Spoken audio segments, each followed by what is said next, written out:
Councilmember Abrams. Here. Councilmember Truman. Here. Thank you. And we'll all stand for Pledge of Allegiance led by Council.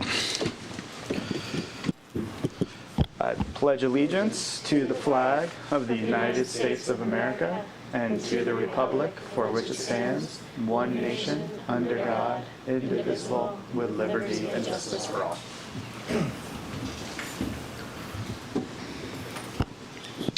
Thank you, everybody. We're going to move into item 4. This is public comment. This is an opportunity for members of the public to address the council on items which are not on this agenda. Please state your name for the record, and we have a 3-minute limit. If you've called in, our voice line is 530-428-6555. At the beginning of your voice comment, please state your name and please let us know which item you are referring to for any of our future agenda items this evening. You can also email truckee@townoftruckee.com. And those will all come to us as well. We will not be reading any comments that were submitted via email ahead of this meeting. As of about 4 p.m., we got all of those, and we've been able to get through them. And we've gotten a lot of comment on the litter concerns that have been raised throughout town, and those are going to be assigned to right now item 4, public comment, as we do not have that on our agenda this evening. To all of those who are watching and submitted public comment, I believe you might have wanted that to be part of our Thursday agenda as we kick off budget discussions, and we'll get to that later. But we will, those letters and those comments have been submitted. We've all gotten them and read them, and we will move them to the appropriate meeting when it's time to talk about that. So with that, Judy, let's hear any voice comments for items not on the agenda. Thank you.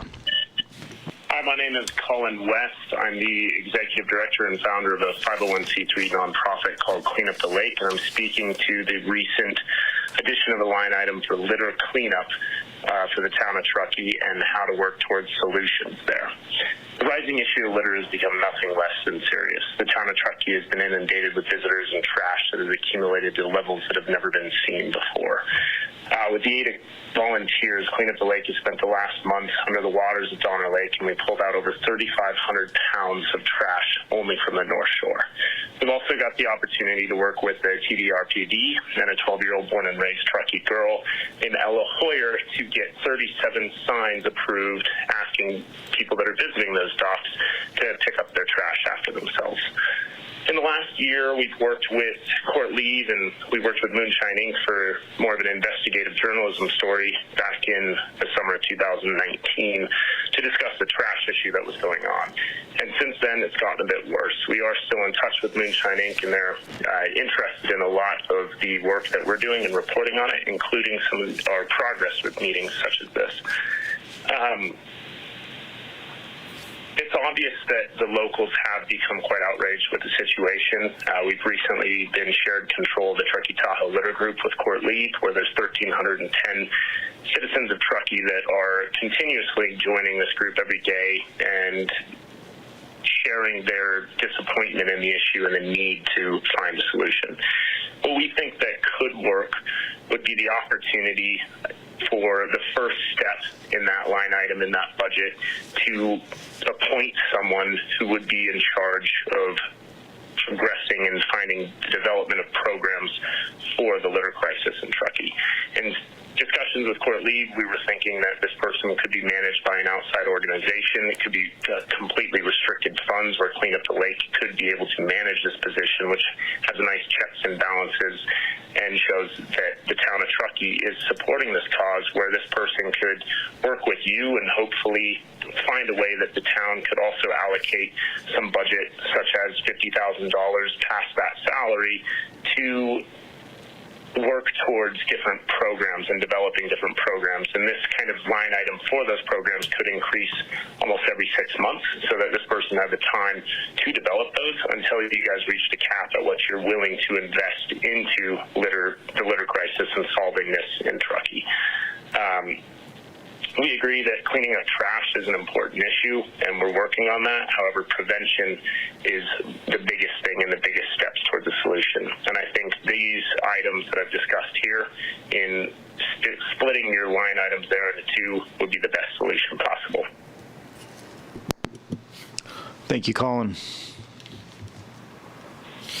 Hello, my name is Catherine Hayes Rodriguez.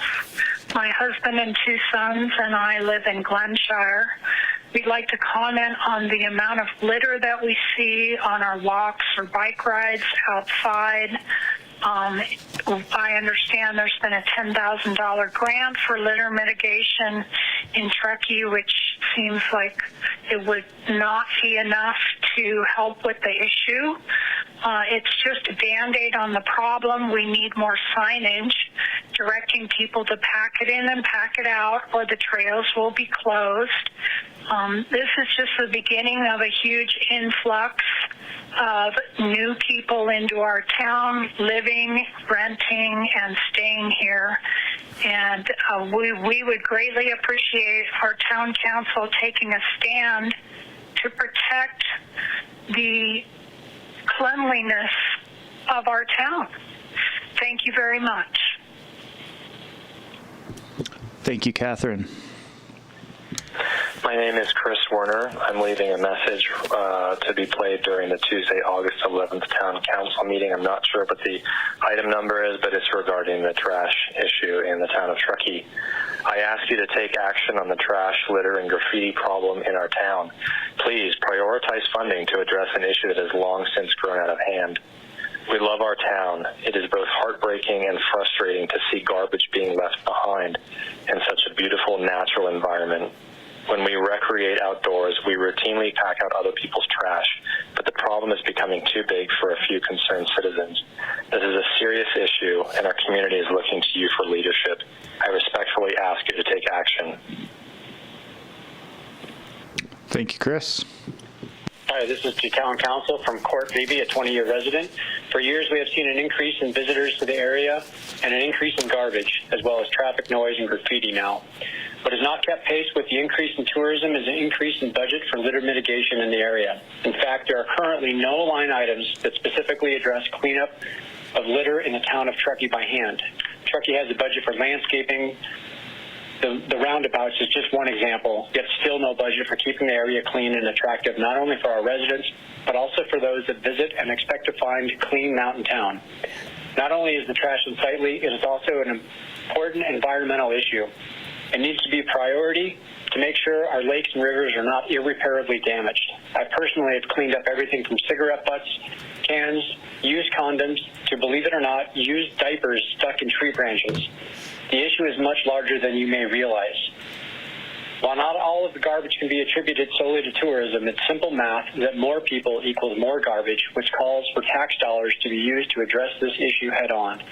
The problem has been a growing concern in the community, and now with COVID, the travel and influx of visitors is unlike anything we've seen before and only highlights what I've been trying to have town address for over the past 2 years. Now is the time to take action on something that is so basic, yet has been neglected for many years. You have the power to make real, meaningful change with your vote, and nothing more is more important than our environment. Lastly, I'll leave you with one quick example. Last year at Jack's on the Track Diner public parking, there were used hypodermic needles and smashed bottles. I took pictures, gave the location to all of town staff, and it took over 2 weeks for a legitimate health hazard to be cleaned and removed from the public parking lot. This needs to change. Please prioritize funding for litter mitigation in Truckee. The T-Bid feels it's appropriate and is shifting money towards this. It is time that Truckee follows suit and we address this issue head on and make a real change. Thank you. Thank you, Court.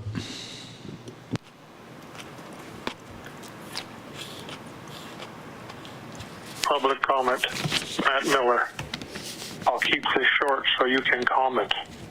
What is the council's position on graffiti?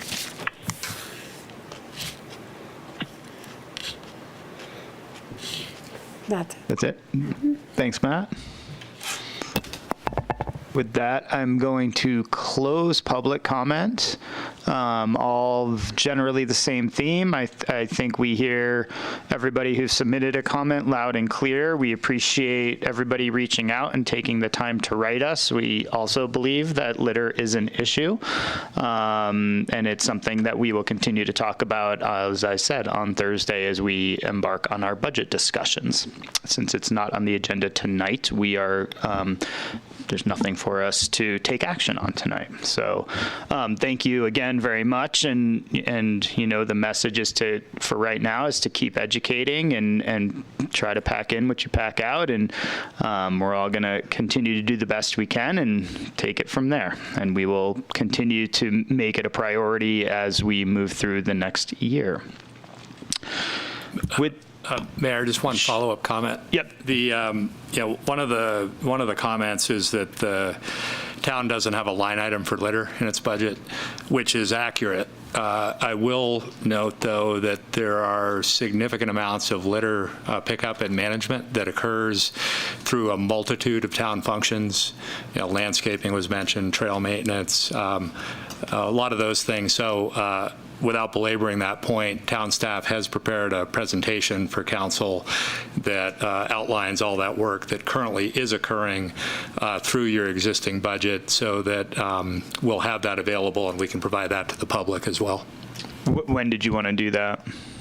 We were going to present it at the budget workshop this week, and then we can decide where to go with it from there. Great. Thank you. And I know I've seen a couple of your staff, specifically Public Works staff, out there. And when I'm out on the Legacy Trail and been talking to a couple of them, Christine, right? Is it Christine who's always out there? Yeah. Yeah. Who's, been spending, Courtney, right? Sorry. Stephanie, geez. Yeah. Spacing. Sorry, Stephanie, if you're watching. But, just in talking to them and just asking them even how it's going, and, all of them have said they've actually been spending a ton more time just picking up litter and trying to do the best they can throughout their daily work. So, it doesn't go unnoticed. It is well noticed, and we appreciate it, everything that our staff is doing and everything our community is doing, too. I think everybody who takes it upon themselves also shows a great deal of responsibility. And, this is a global issue. It's obviously not isolated to Truckee. So anything that we can all do as just good citizens to set a great example, that's kind of a start in the right direction. And we look forward to that presentation on Thursday. So thank you, Dan. And as far as there was also a comment on a grant and some other items, I'll speak to that a little bit during one of my council reports when I report back on TBID activities, and Hillary and I can talk about that at some point as it relates to any of these issues. But TBID did make a motion, though we're still trying to pull the exact motion together on that. So I'll fill everybody in on that a little bit later. With that, public comment is closed. We're going to move. I'm sorry, you have something to say? Yeah, go for it. I did just want to add a couple things to the public comment is still closed, but now you may also speak. Well, we did receive a few robust emails about speeding issues, and I just wanted to let everybody know that we have seen those, and I have been in dialogue with Chief Billingsley. He's not able to be with us this evening, but is going to plan on speaking to the community at the next available opportunity for one of these. And then I also wanted to just touch base on COVID-19 and just let our community know that we do continue to meet with all of our regional associates, other elected officials, other public health officials, in order to make sure that we are staying on top of this issue and doing what we can proactively to keep our community safe. We are continuing to work on this literally daily. And one thing that I do want to just highlight is I know we're all really challenged, especially if you're a parent, you're really challenged by the fact that our students are going back to school virtually on the 2nd. And while I know Tahoe Truckee Unified is going to do everything within their power to create the best learning opportunities possible, I know it's disappointing, and I just want to let you know that we understand that, and we all need to work proactively together in order to make sure that we can shift that. We are going to be looking at opportunities in September for making another decision, but of course that is all going to be up to the county health officials, and that is not part of what the town council will be deciding. And I just want to make sure everybody understands that. Those decisions are really made by the county health officials and then the school district board ultimately. So thank you. Anybody else have a comment? Yep, go ahead. Yeah, Mayor, just a quick question for Dan. When we have the presentation on Thursday regarding all the things that the town is doing with respect to litter mitigation, will that presentation also include any ideas or thoughts about how to plan going forward? What more we can be doing to address this on a sustainable, ongoing basis? Yeah, we'll have some ideas to discuss. Okay, thank you. Great. Anybody else? We're good? Cool. Moving on to presentations. Kim Zurich, some employee incentive awards. Go for it. Thank you, Mr. Mayor. I have a number of employee incentive awards that were presented virtually via video to our amazing employees for the first time ever. We had an all-employee meeting that was virtual. So it certainly wasn't our preference, but it worked. And I have some really cool employee stories to share with you, and I'm going to read them in full, because they're really amazing. So the first incentive award goes to Riley Powers, Jason Vickers, and Chad Nelson for commitment and teamwork. The last few months have been a challenge for everyone, and I'm very proud of our entire engineering team for their dedication and can-do attitude.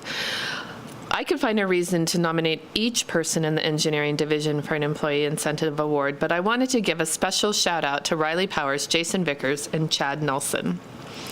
Riley and Jason both started working for the town in November 2019, and so they were both relatively new when the whole COVID thing hit. Up to that point, they were already picking things up quickly, learning new programs, implementing ways to streamline our processes, and just being great to work with, a sentiment felt across the whole division.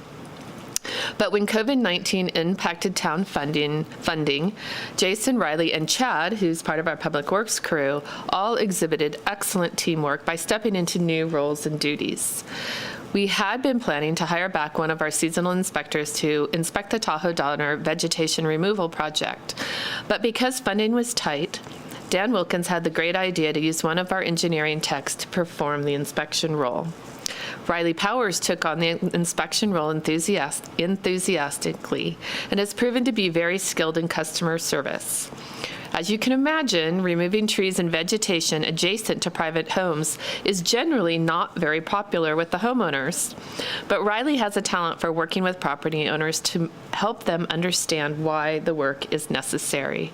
It's a very tough and thankless job, but we have received a lot of positive feedback about his professionalism and competency. There were a number of next door comments that I won't read specifically to you, but they all talk about what great customer service Riley provided. Since Riley was out in the field for the majority of his time, Jason stepped up, completing the majority of the plan checks, inspections, and service requests that normally go on in engineering. While all this responsibility would overwhelm most people, Jason took the extra responsibility willingly and is able to stay on task and work efficiently. This alone is reason to receive an employee incentive award, but Jason also stepped up to the plate to help the building division perform inspections twice a week when Denton Earnhardt left the town. Not only did this help building and avoided the immediate need to backfill the position, I understand from Dan West he is doing a great job. He's been able to balance both assignments efficiently and effectively, all while maintaining a great sense of humor. But the teamwork didn't stop there. When we determined that Riley would need to be out of the office for a couple of weeks in early July, Chad Nelson, as I mentioned from Public Works, stepped in to help with the Tahoe Donner project inspections. Chad transitioned into the role pretty seamlessly because he has a lot of experience with vegetation removal projects and interacting with concerned residents, usually for berms or something like that, right? Because of his current role in Public Works. We are very grateful for Chad, his willingness to help, and his experience and perspective related to the vegetation removal projects. The flexibility, commitment, competence, and positive attitude of Riley, Jason, and Chad is greatly appreciated. So that's the first set of awards.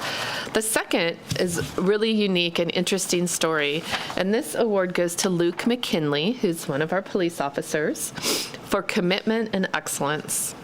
On May 2nd, 2020, at 4 o'clock in the afternoon, Officer McKinley was dispatched to a report of an internet account being hacked by a known suspect. During Officer McKinley's investigation, it quickly became clear the call for service was non-criminal in nature. However, during the investigation, the reporting party made an offhand remark regarding how he had heard secondhand that his former girlfriend in Monterey, California, had made vague statements that could be perceived as having a suicidal connotation. Instead of simply disregarding the statement as being unrelated and out of jurisdiction, Officer McKinley inquired further about the statements. He then obtained the necessary information in order to call the witness who had supposedly heard the statements. The witness, who also lived in Monterey, informed Officer McKinley the statements made by the person in crisis earlier in the day. They were still very vague and would not typically be enough to substantiate a mental health hold.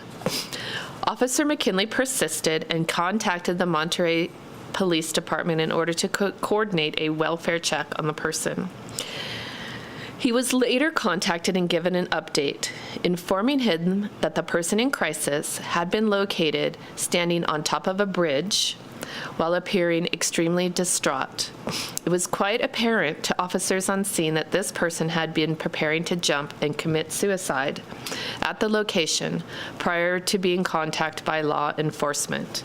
The person was ultimately talked off the bridge and safely transported to an appropriate mental health facility. Officer McKinley went above and beyond by further investigating a possible mental health incident that was completely unrelated to his call for service, and also incurring out of his jurisdiction. In doing so, it's our belief that his actions directly resulted in that person's life being saved that day. Great work, Luke. The department and the town is so proud to call you one of our own. Please continue to raise the bar high and set the example for your peers. The next award is to Robert Womack for teamwork, commitment, and excellence. Bob has been truly invaluable during the last several months. His work as the coordinator of the town's Emergency Operations Center has exemplified the Truckee way. Bob has been collaborative, informative, and extremely well prepared on all fronts during the COVID-19 pandemic. His coordination and orchestration of the AOC staff has been nothing short of excellent. Bob has provided vast insight to town council and staff regarding proper roles of government in a crisis, as well as keeping the town informed of EOC and FEMA guidelines.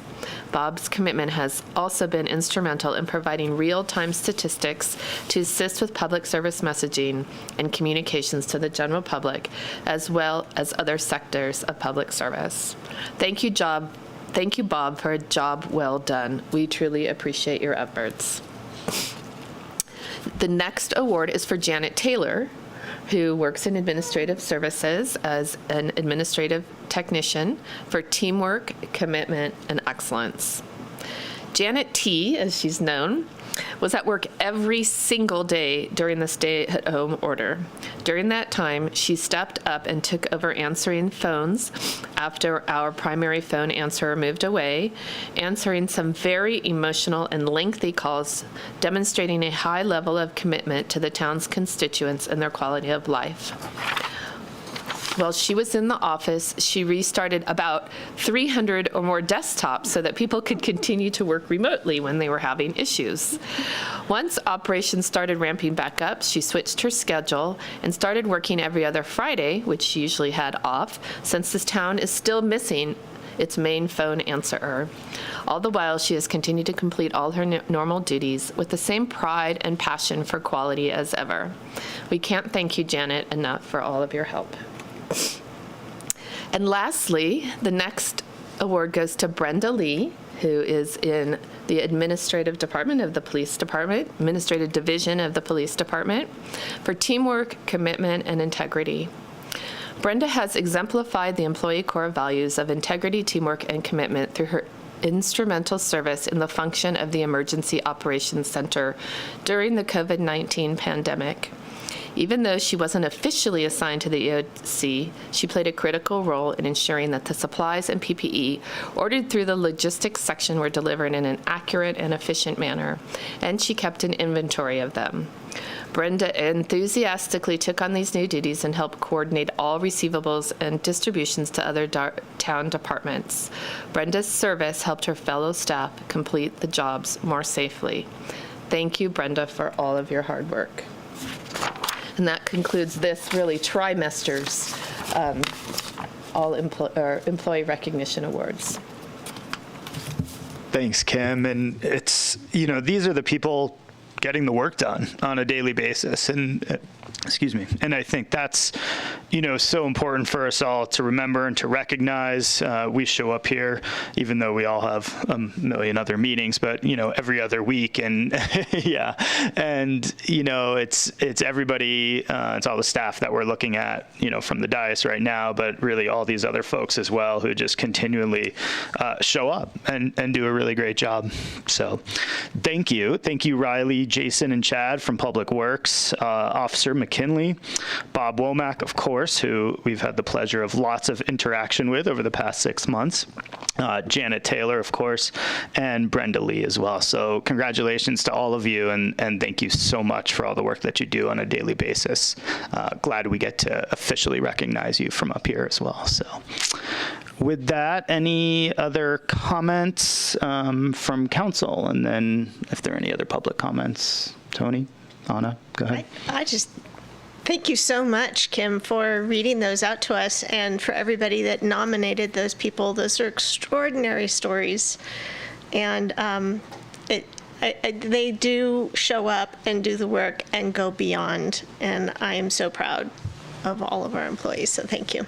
Yeah, thank you.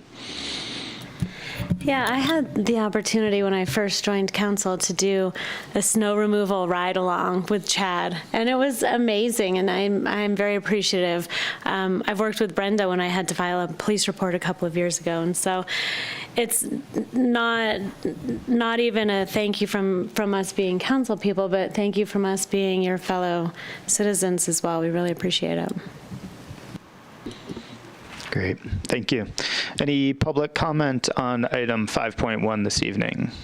Any other staff comment? Anybody else? No? Good. I can't tell if you're all looking at me like you want to say something under your masks or not. Sorry.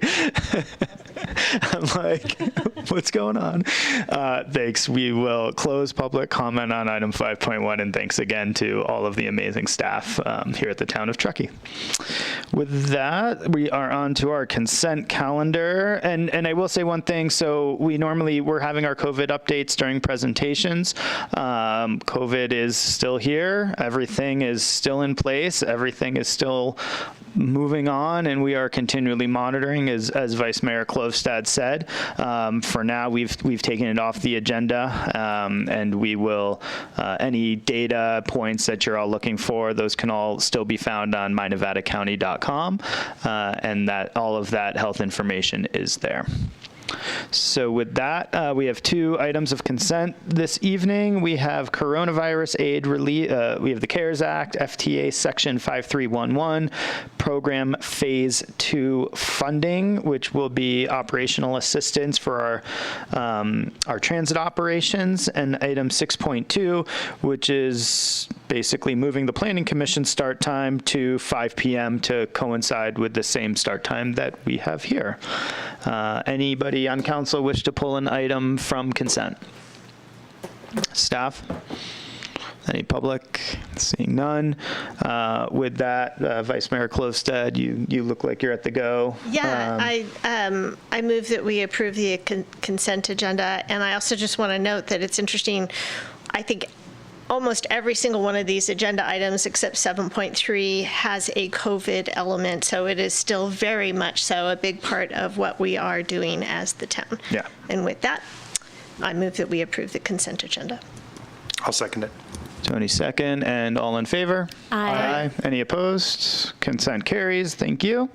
And with that, we will move to our two discussion items this evening. First one up is the T-Bids renewal public meeting, and Hillary gets everything tonight, I think. Yeah, she does. Take it away, Hillary. All right. Thank you, Mayor and Council. We're here this evening for the Truckee Tourism Business Improvement District T-Bid renewal public meeting. There we go. Pull up the presentation. And this is one step in the renewal process, and we'll go through what those different steps are. Before we get to the actual public meeting part, though, I wanted to provide a brief overview for the benefit of our community viewers on what the T-Bid is, how the renewal process works, and what the proposed changes are under the renewed T-Bid. So first, what is T-Bid? It's a self-assessment of all short-term lodging properties, so that includes hotels, motels, short-term rentals within the town of Truckee. It was approved for an initial 5-year term in 2015 and expires September 30th of this year. The purpose of the T-Bid is to promote Truckee as an overnight visitor destination, and under the renewed T-Bid, activities will include visitor communications as well as activities geared towards destination preservation and destination management.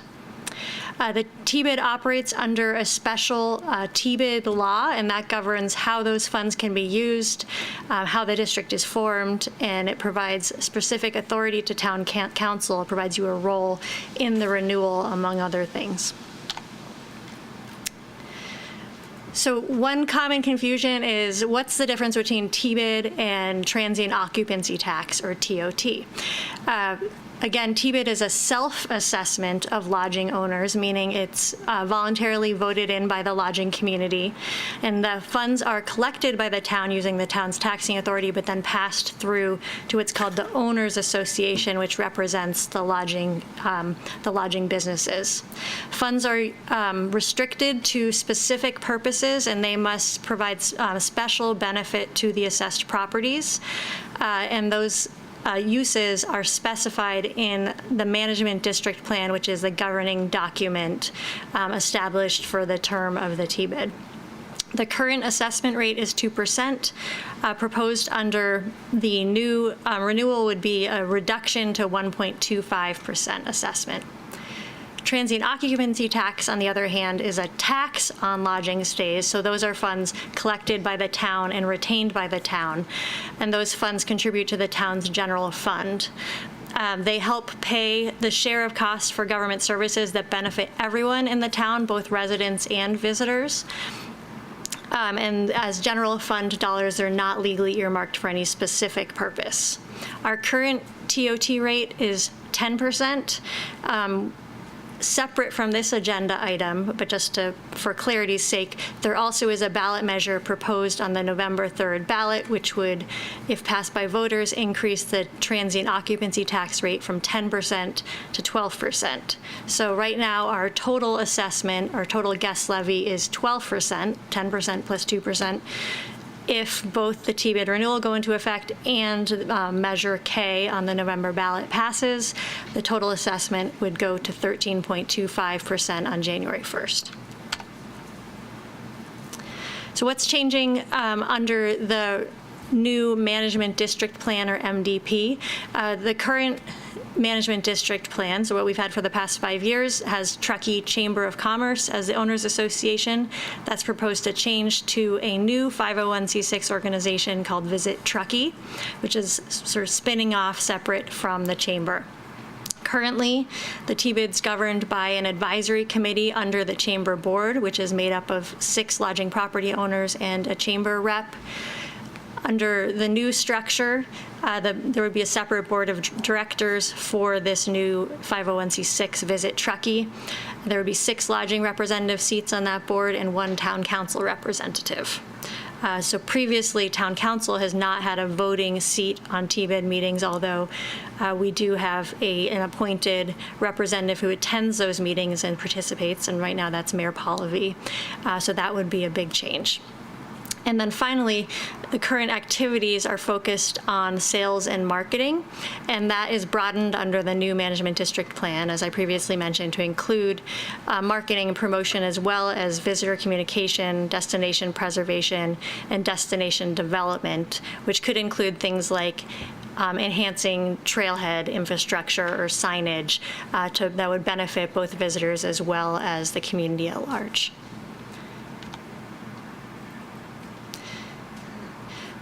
Your council plays an important role, and the T-bid assessment is collected through your taxing authority. So your approval is required for T-bid formation, as well as required for this renewal. Council also approves the management district plan, and that'll be part of the renewal process. And any changes that would be proposed to that plan after it's approved would require council approval. Every year, the Owners Association also is required to submit an annual report to your council proposing how they plan to spend funds for the coming year, and that requires council approval. So we're partway through the renewal process. We started discussions with the T-bid committee over a year ago now about what a renewal might look like. In July, your council passed a resolution of intent to renew, and that was passed after receiving petitions from assessed properties. So the way it works is assessed properties have their petition weight is based off of their projected contribution to the assessment. In other words, if their larger revenue properties have a larger share of the vote than a smaller revenue property, we received petitions representing 69% of the assessment. Then passed resolution of intent. Then on July 9th, we send out a legal notice of a public meeting, which is tonight, and a public hearing to all assessed owners. Tonight's public meeting is to allow testimony regarding the renewal and the levy of the assessment. We're not asking for any council decision tonight. It's just giving that opportunity. And then we'll come back for the final steps on September 22nd, which include a public hearing and an opportunity for written protests from assessed property owners. If there are written protests from over 50% of assessed property owners, again represented by the projected assessment level or their revenue, then council would not be able to approve a renewed T-bid, and then council will consider approving a resolution of formation as the final step. So with that, recommendation tonight is to hold a public meeting to provide an opportunity for public testimony, and there's no council action expected. And just to clarify, Hillary, do you want any input from council, or is this more for public input? And I guess what would your expectations look like for any activity from council tonight, just so everybody's clear? If council would like to provide any public input or any input, that's fine tonight. Again, no formal action expected, but if you have input leading towards your big decision on September 22nd, then this would be an opportunity for that. Great, thank you. That's it? You're good? Any questions? We'll start with any questions, and we'll go to public comment, and then if there's any direction or anything that anybody would like to give, we can go from there. Good. Tony? Anna? So as part of our backup, we received their 2020 to 2025 management district plan.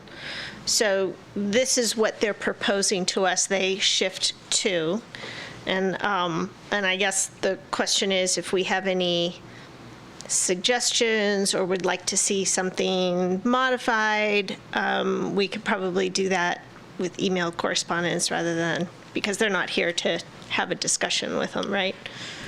They're not here to have a discussion with them, I would say, but it's helpful for Hillary and I and Kim to probably hear some of those things so that we can continue to communicate with them. The next meeting will be the first meeting in September, and I'm sure they're listening.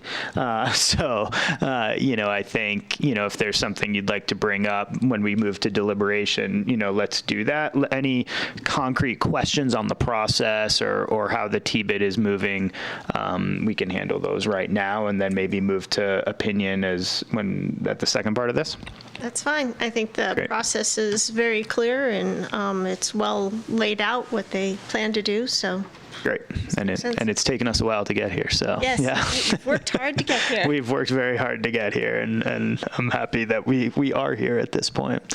Councilmember Abrams, any questions? Clarifying questions? I just want to confirm. So the new entity that's being developed, the Visit Truckee, has one town council member as a part of it. Does that, when we're talking about the development and implementation of the programs, does that council member report back to council and get input from the entire council, whoever they may be at that time, to have a say in what programs are being implemented and what that is looking like? Is it one council member as a voice, or is it the whole council behind that one council member? I'm trying to just wrap my head around what that all looks like, especially as we have so many changes with what tourism is looking like, and maybe what priorities around what programs we want to be seeing. So, I can answer it, and then maybe you can back me up with whatever I miss. So, the goal really was to be able, because we are the taxing authority and the enabler of the TBID to exist, and what we've really seen, I would also say, is the chamber was sort of a neutral party. So it was a 7-member voting board currently, right? And there were times where they very much had a split vote, and the chamber was a little bit neutral, I would say. And I think council will most likely remain neutral to some extent in the future. But yes, basically the role that I'm currently sitting in as it's my committee my committee assignment that we all take on, will basically just turn into a board role, and so it will be a voting role, in which case, we'll be able to work through our priorities with them. They'll be able to work through their priorities back with us, and that board member will continue to be the main liaison, just have an actual vote when it comes time to it. So currently, Hillary and I attend the meetings. We're considered members of the public, basically, and so we generally talk during public times. It gets a little fuzzy because sometimes they let us talk at other times as well. But the anticipation is that it would continue to be a similar scenario. And they come and do presentations. Yep, they'll still have to do annual presentations, and all of that will continue to be a part of that. Well, and I'm I guess wanting to confirm that there's some room to be maybe a little bit, to have maybe some iterations as far as what the plan is, where there's some things that are written out, because I know this all started, you've been working on it for a long time. It started really before COVID, where it's mentioning in here, that we're competing with direct flights to other ski areas. Well, we're not, and we're not going to be for the foreseeable future. So maybe channeling that energy towards litter mitigation created by tourists, or something, just that the council will have kind of a voice as far as the funding And that being able was- to shift in a nimble way, as we're seeing in the very recent few months, that's kind of a big need now. So council won't have a majority, obviously. Right. You It get will one be vote. one vote. But I think, have a the management voice. district plan is sort of the umbrella, and Hillary can probably speak to this more articulately than I can, where the management district plan is sort of the overarching umbrella, and then there will be an annual, basically a strategic plan or an annual program, whatever they want to call it, executive report, that will take place on an annual basis that will govern, annual decision making that will then fit under the things that they're saying they can do in the management district plan. Is that fairly accurate? That's correct. So the management district plan provides sort of the sideboards on what activities they can do. That doesn't mean that they take on all of those activities all the time, or just as appropriate. For example, as you mentioned, destination flights are not a big part of our tourism right now, so that's not a focus. At some point, that might shift. I did want to provide clarification on one point, which is that TBID funds cannot be used for mitigating impacts of tourism. They're specifically for issues or for programs that provide specific benefit versus addressing impacts. So that's a key distinction. That said, there are some programs that could be implemented that maybe do both. For example, you could argue that by cleaning up litter, providing that type of a program that helps make the destination more attractive. So there are nuances within that, but that's a key distinction to make. And Mr. Morris, jump Andy in. has reminded us Jump in if I'm many incorrect. times in our TBID meetings. Yes. I guess I have a hard time. I feel like a clean town is a benefit. It is. It's something you might market, right? So it's Right. just the language that you use. Oh, okay, so the actual wording we're around it. not, I see. We're Okay. not affecting impacts. We are managing the destination. Correct. Okay, and not, okay. Okay, I think that's clear. Thank you. I appreciate that. Okay, just a few questions. Wanted to ask about the 1.25%, very precise number, and I read in the management district plan that there is an ability to make adjustments to that percentage at certain intervals. Is that correct? Yes, that's correct. So there's ability twice during the 5-year term to adjust that percentage up or down, and that would be at the request of the TBID board and would require council approval to do so. The rationale behind that is right now the TBID is at a 2% assessment. Knowing that the town was planning to pursue a ballot measure to increase transient occupancy tax, there was some concern that 2% plus 12% TOT, 14% might be too much. So there was a desire to lower the TBID to have a lower overall visitor assessment. However, the TBID committee felt like at some point over the next 5 years, they might feel comfortable to ratchet back up, so they wanted to leave that opportunity. Likewise, if there were a major catastrophe, economic downturn, pandemic, and there was a need or desire to reduce the overall assessment to help businesses out or help incentivize more visitation if we had a significant downturn due to some type of a natural disaster, there would be flexibility to do that as well. So the range of assessments could go between 0.25% and 2%, but it's starting at 1.25% and could not be increased for the first 2 years. Okay, and then conversely, could it be lowered? It could be lowered, yes, to 0.25%. 0.25, okay. In 0.25% increments. Right, okay, I thought I read that, okay.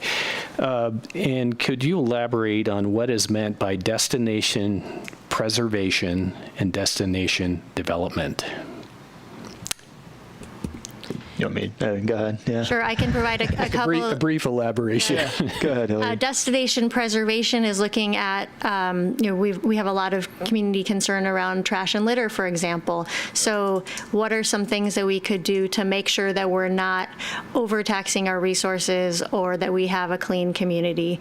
What are some things to do to make sure that we don't have certain destinations or trailheads, for example, that are loved to death? So that might be promoting alternative options on, hey, check out this other thing that is maybe not going to be as crowded, things like that to sort of help adjust the visitation.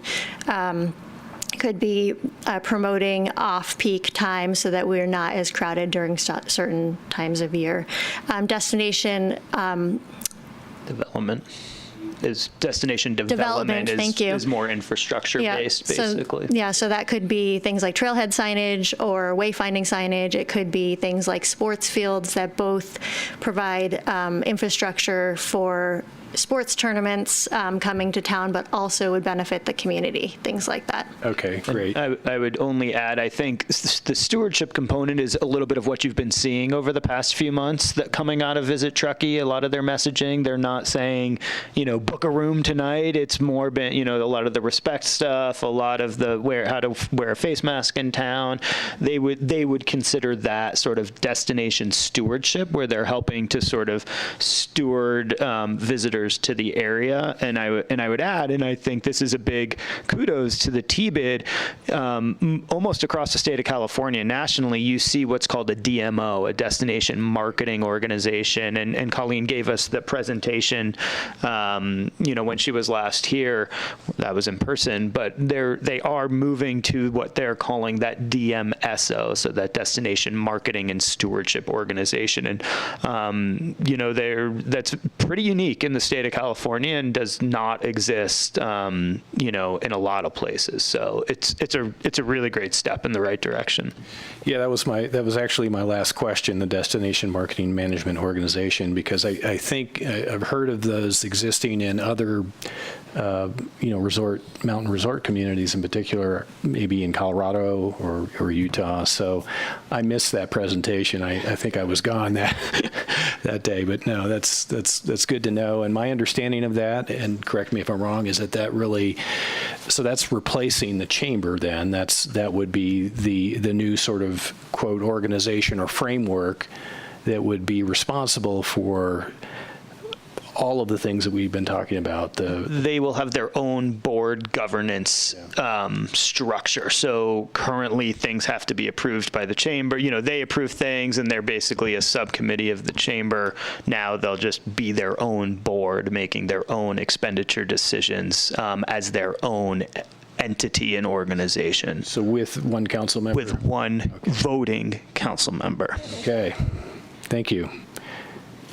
So when this comes... We can all comment, but only one vote. Yeah. Okay. Correct. So when this comes back on September 22nd, it will be to take formal action on this plan. Yes. Right? And then, okay. And adopt it. Okay. Correct. Yep. Got it. Thank you. And this will be our last public hearing prior to that adoption. Yes, this is the last time this is before council. This is as a public meeting before that formal public hearing. Great. Thank you. We will open up public comment on this item. Judy, any voice comment on item 7.1? We have 2 voice comments. We did have individual texting, and because I have no other way to get that to you, I'm going to go ahead and read it. Thank you. So to the town council, it's simple. Each of you need to commit 100% to resolving this major problem for the town of Truckee. On the record, take care of the litter, take care of the graffiti. Regards, Keith Thomas. He goes on, TBID rates should not be reduced from 2% to 1.25. I recommend the council vote no on this. Added a question for you. Doesn't litter and graffiti come under destination preservation? And then what Hillary said is really a negative. Impact should be a part of this. And we need a higher visitor assessment, not keeping it the same or even lowering it. And all those comments were from Keith Thomas. Thank you, Keith. Hello, my name is Jim Winterberger, and I am making public comment on behalf of myself as a business owner and a citizen, and not on behalf of the TBID. I want to speak to some of the community sentiment regarding the volume of people in our town. I'm seeking to better my understanding of the processes the town has, the tools that are being used to measure the number of people, vehicles, etc. in our town. More specifically, is the town looking at vehicular traffic, foot traffic, flush rates, cell phone data, TOT data? Do we have an understanding of how many people are actually occupying properties, visiting for the day, or otherwise sharing space and consuming resources in our town? If so, does the public have access to that data? I can only speak from my own experience as a business owner, but the volume, the transactional volume of vacation rentals specifically, is down significantly year over year. There are myriad of causes, the least of which is our owners who are choosing to occupy their properties versus rent them. Many of those owners have chosen to choose Truckee real estate, their Truckee real estate, on a full-time basis, and there are a very significant number who are seriously considering that as an option. I am by no means saying there isn't a volume of people different than our norms, but to address a problem, one first needs to understand it. Thank you. Thank you, Jim.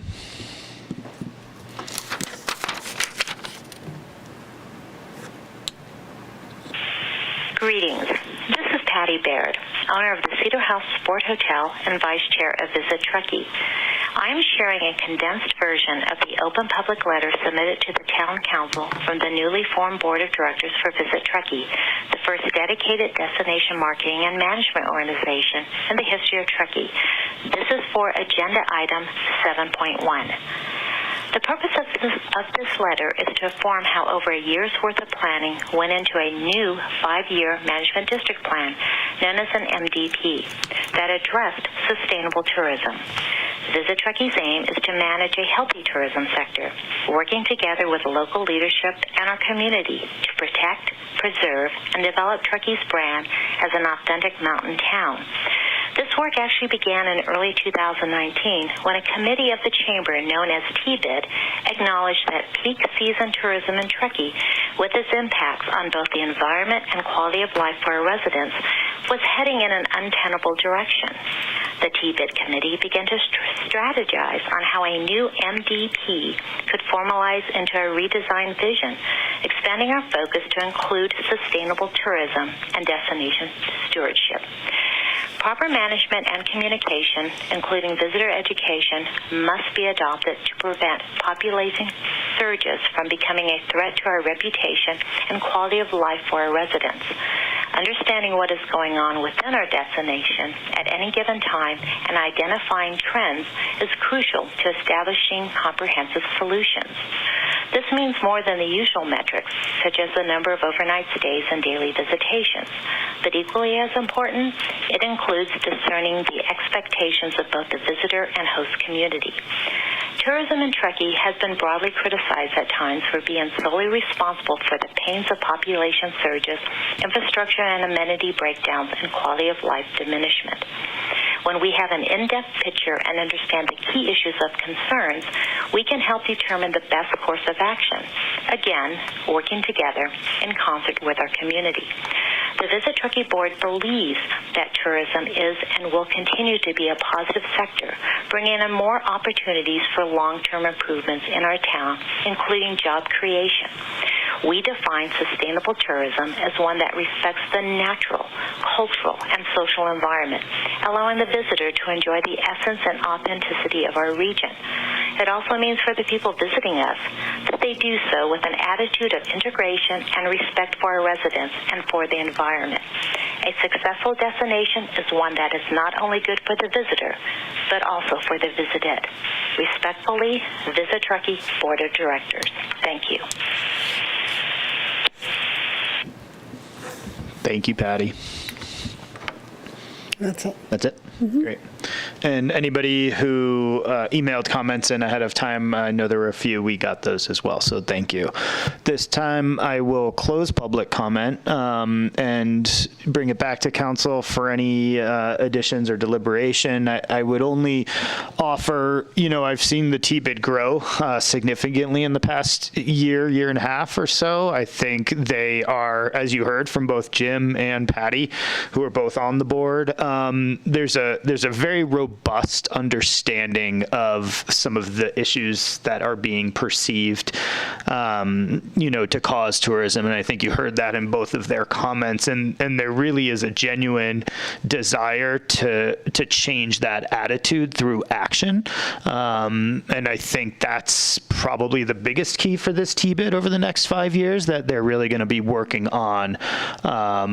So I think it's just important to recognize that they're moving in the right direction, and it will continue to evolve, I think, as they move this thing forward. And I think they're headed in the right direction at this point with a lot of the conversations that I've been a part of. So, Councilmember Tierman, any additional comments? No, I just, I think that this issue sort of highlights a balance that we need to strike in our community. I think a lot of people recognize that on the one hand, we already have a robust visitation to Truckee, and I've heard many questioning the need to market further when we have healthy visitation already. But on the other hand, I think it's healthy to have an organization that sort of puts a frame around how we market, where those dollars ultimately end up being spent, and how we can sort of properly manage the visitation to ensure that the health of our community remains, vibrant. So just based on some past experience with the North Lake Tahoe Resort Association, which was sort of the same organization in a similar role for the North Lake Tahoe West Shore part of the lake. They did a lot of good. There were a lot of good things that came out of their initiatives. Things like you were just mentioning, Mayor. Trailhead signage, additional money going to trails in general. So those kinds of things. New trash receptacles. So that balance for me, I see more positive than negative here. Jessica? No real additional comment. I do appreciate all of the time and effort. I know it's a substantial amount of involvement that you've had, so thank you for doing that on our behalf. Yeah, sure. Councilmember Commendatore. Didn't know you were going right to me.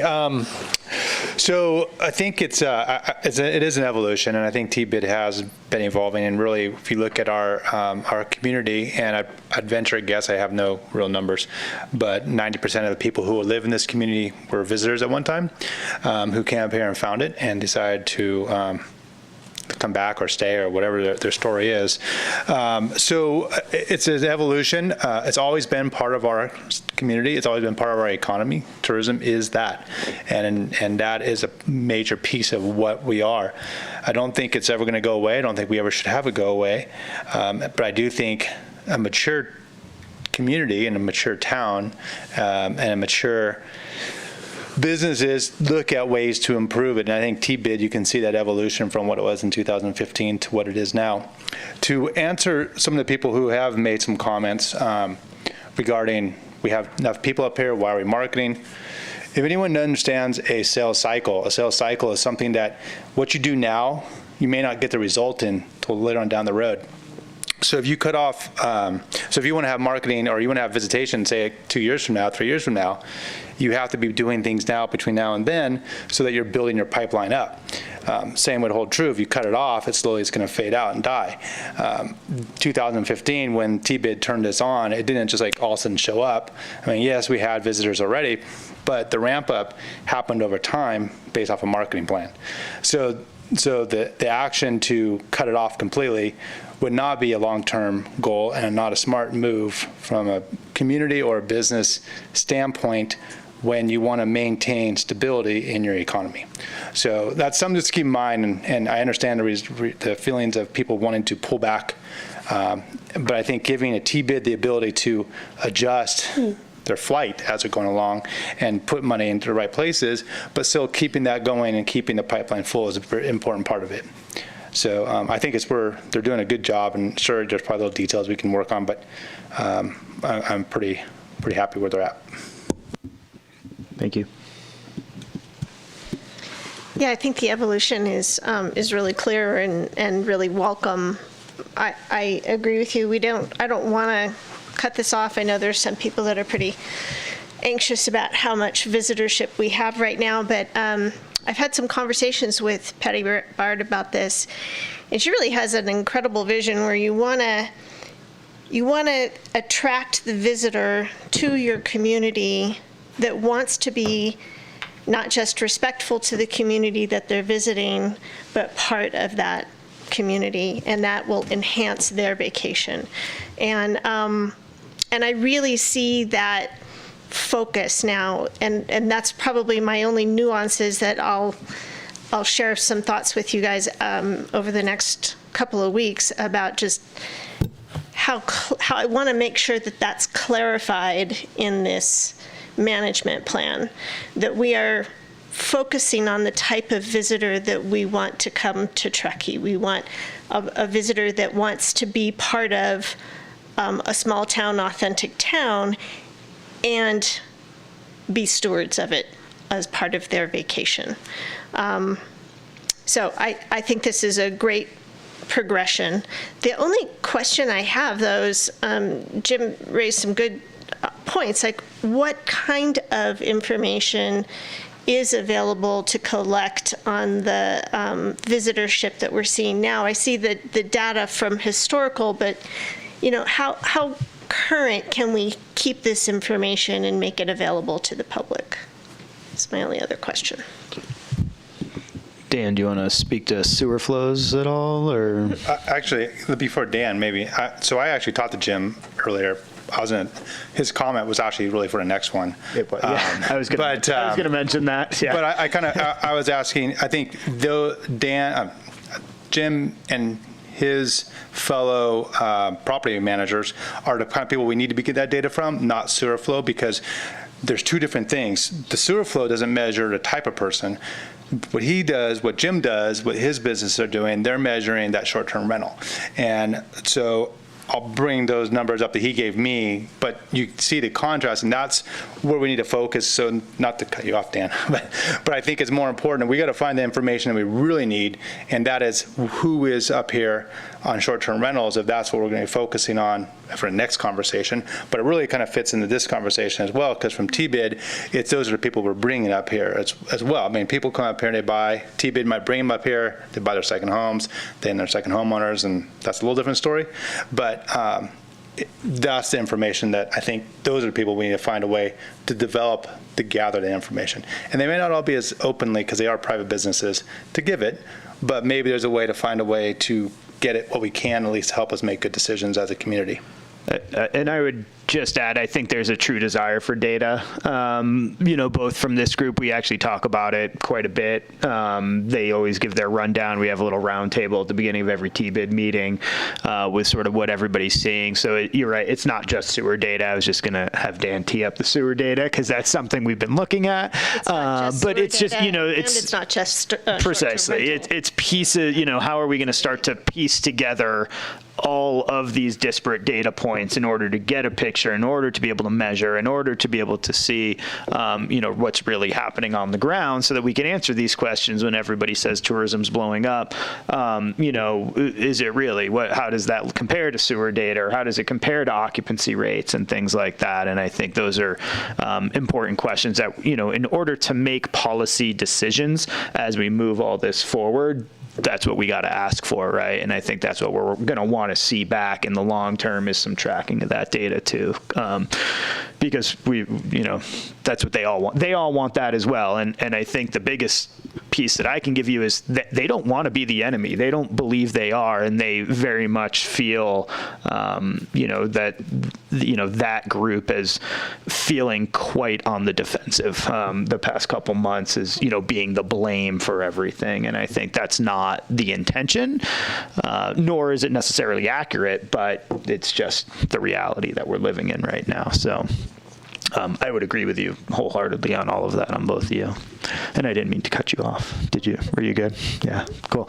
So I think, the only thing to bring back to the T-bid, looking for data, looking for measurements, but otherwise on the right track going forward. And we look forward to continued discussions with them. I don't have anything necessarily to add. I talk to them often. So, good. We're good. Anybody else? Seeing none? Excellent. 7.1, I think we're moving on from that. We're going to move into 7.2, which is a timeline to consider a short-term rental permitting program and ordinance. Very timely to follow item 7.1. So there you go, Hillary. Take it away again. All right. Good evening, Mayor and Council. I didn't go away for long. Oh, I'm back. Our next item is a timeline to consider a short-term rental permitting program and ordinance. And the focus tonight is really on the timeline. It's not on the details of the ordinance. We can start some sort of loose discussion on sort of the parameters of what staff is starting to think about with that as we move into this discussion. So the town had, as council is aware, the town had planned to begin a short-term rental, or what we call STR, community dialogue process this past spring. And I'll walk through what we were envisioning with that process, and I think you can guess why that was put on hold. The reason many other things were upended, and that's because of COVID.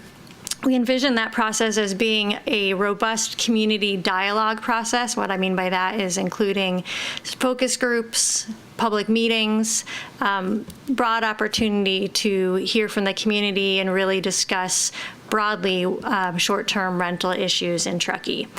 So in that process, we envision that starting with community dialogue, then drafting of a draft ordinance and short-term rental program, then that typically in the way we do business in Truckee would go back to more community dialogue, presenting sort of the rough outline of what the town is thinking about based off of feedback. That goes back to considering comments before it then eventually goes to council to consider an ordinance and then launch the program. So with that type of process that we had planned for, that's typically several months because we're working on a very broad issue with diverse perspectives on the issue. That was put on hold in March. We had been planning to launch it in April, so last minute we put that on hold just because the timing didn't feel right to launch a broad community dialogue at that time. And staff had planned to restart this process in early 2021, hoping that things would have calmed down a bit with COVID and we would be ready to start that type of a robust community process. In that process, we had envisioned addressing 4 different objectives, which doesn't necessarily mean action would happen as at the end based on those, but this is what would be considered. And those include creating rules to address nuisance issues, including parking, trash, loud noise, occupancy levels, things like that. And then creating an administrative framework and license program to help with registering short-term rentals and then provide a mechanism for enforcement. And that would include a fee structure where fees are collected as part of the registration, which then pays for that enforcement process. And that's typical with how other permit programs work in government. For example, our building department, you get a building permit, pay a fee, and that pays for the inspection and the enforcement process. And that would then address our third objective, which is creating a higher level of accountability by building in that enforcement and oversight mechanism we would address nuisance issues by providing accountability to short-term rental owners and property managers. And then finally, a broader objective of considering whether there's a goal in the community to proactively manage community visitation patterns through limiting the number of short-term rentals or limiting the usage of short-term rentals. In considering these objectives and how we might be able to move forward more quickly than waiting until January, we regrouped as staff to figure out what are things that we think that we could actually move on more quickly that would not require a broad community engagement process. And staff proposes that we think we could move relatively quickly, more quickly than we typically would, by addressing the first three objectives where there seems to be a fairly broad community alignment on those objectives of addressing a nuisance program and a permit process. And we would propose to hold off on that fourth objective for now because that is, that's a sort of hold off on that for possible future consideration. We believe that that is a pretty contentious issue with very wide range of perspectives, addresses sort of community character, business, and our economy, and that would require a longer community dialogue process at some point in the future if we choose to go back to that objective. Placer County adopted a ordinance and permitting process in 2019, which went into effect this past January, which addresses these three objectives that I've circled here. We have that as one example. There are other good examples out there of similar towns. So we would look to some of those examples to work from to build out a draft ordinance for the community. So with that, what staff is proposing is an expedited process, which would set aside that broad community dialogue, and instead staff working with any feedback we have this evening, working with the draft or the example ordinances that we can pull from in similar communities. Staff would draft an ordinance, and then we think we could get that done in about 2 weeks, maybe less. Then push that out for a public review period, and that would be published for any member of the public to review on our website and social media, and would also do outreach with stakeholder groups, including MAP, CAT, the TBID Committee, and Visit Truckee, Tahoe Sierra Board of Realtors, large HOAs like Tahoe Donner, Glenshire, Sierra Meadows, and current registered SDR operators, as well as the Truckee Chamber. So we'd provide a opportunity to review, provide comments and feedback for about 2 weeks. Staff would then consider the comments received, make adjustments as needed, and then bring that draft ordinance to council. We think we could do that within 6 weeks. So this is significantly faster than the previous process that we had planned. We wanted to be upfront about one of the real trade-offs in this expedited approach, and that is that the expedited approach would yield a faster outcome, but would use less community involvement than the way that we typically do business in Truckee.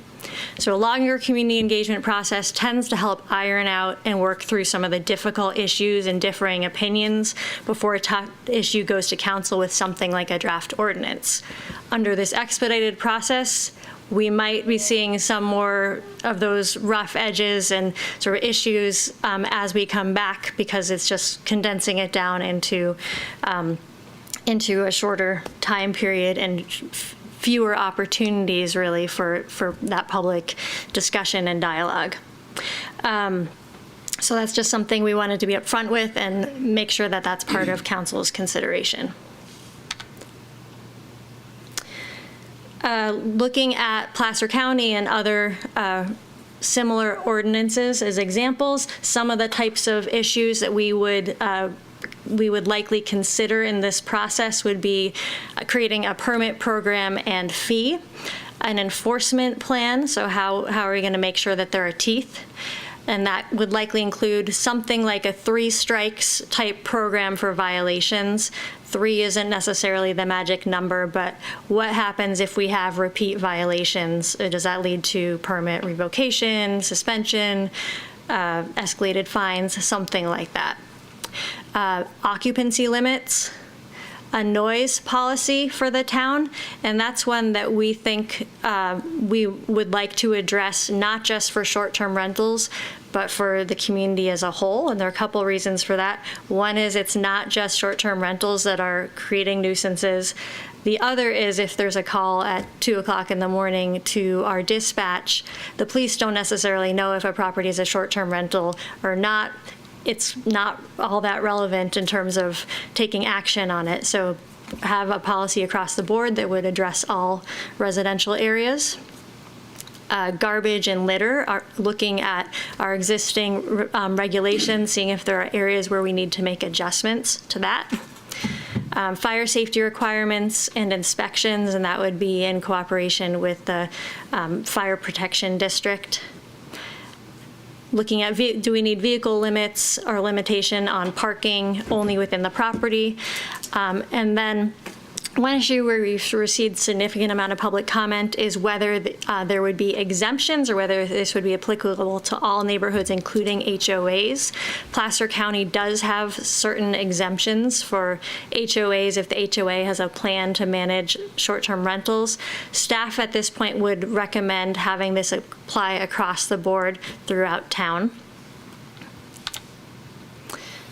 So with that, our recommendation is for council to direct staff to develop the following items with a goal of presenting an ordinance to council within the next 6 weeks.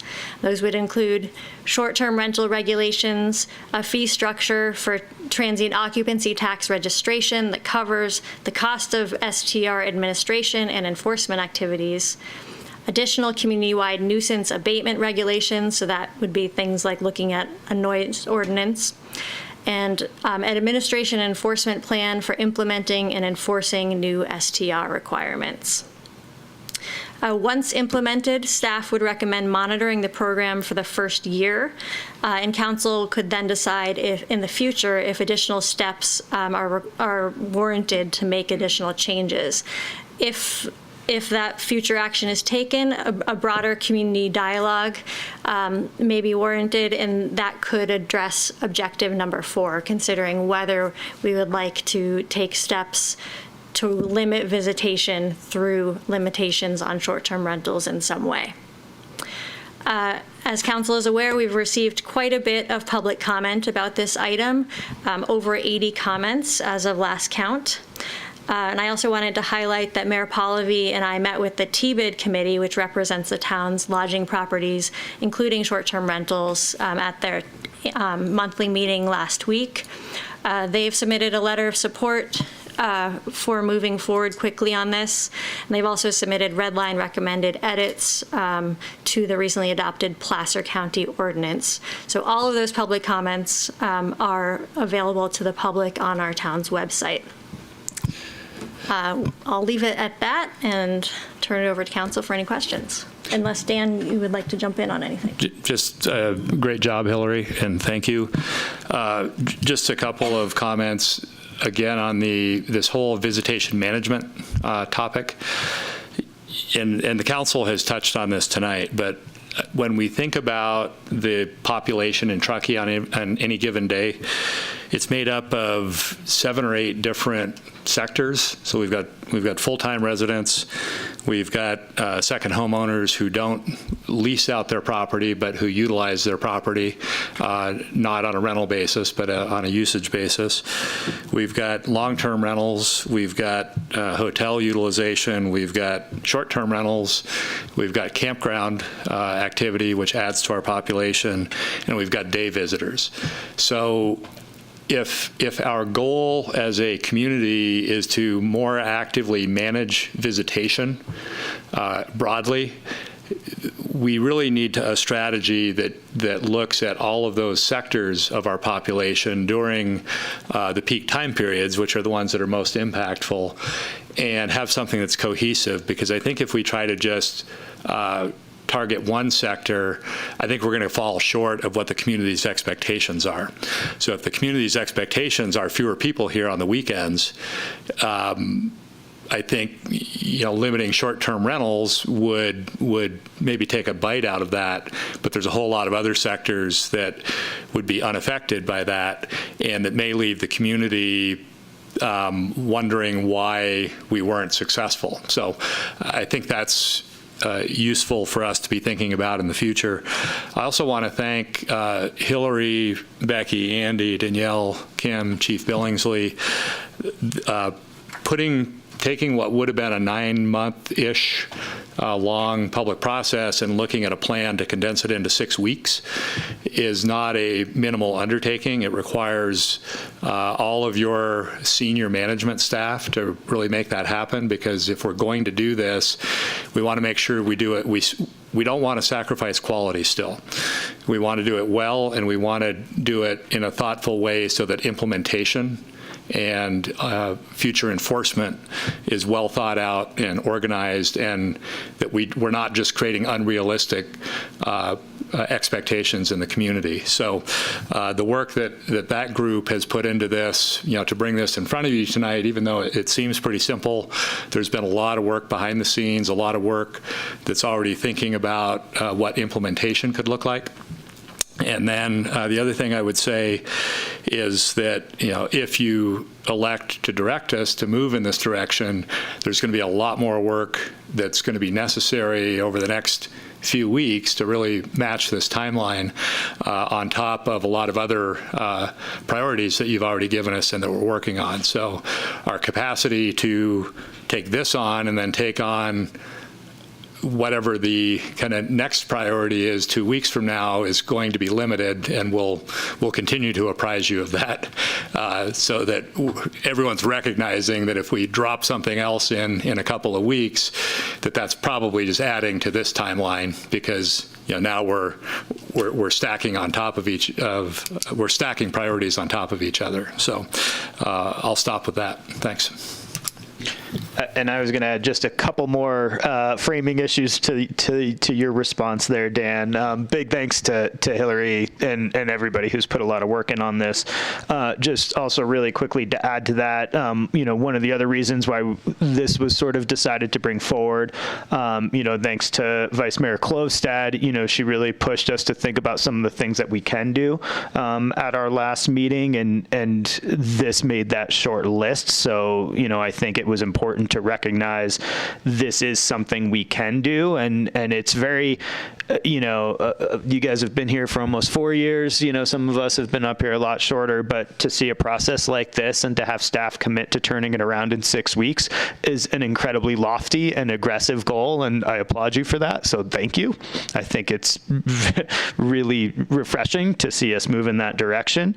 I'd also just say the TBID's responsiveness to all of this has been incredibly positive. They were made aware of they brought it to us a couple of weeks ago after the last council meeting, and they have been available to provide input and discuss all of these issues, and then had a number of extra folks even at their meeting last week to provide input to them. And some of their redlined copy came out of already. They refined their group into a smaller group to be able to really dig deeper into Placer County's ordinance and provide some very specific recommendations. And, those will just be accumulated with everybody else's comments, and they won't be, there's no ranking of input necessarily, but it was great to see that turn around so quickly and provide that level of detail.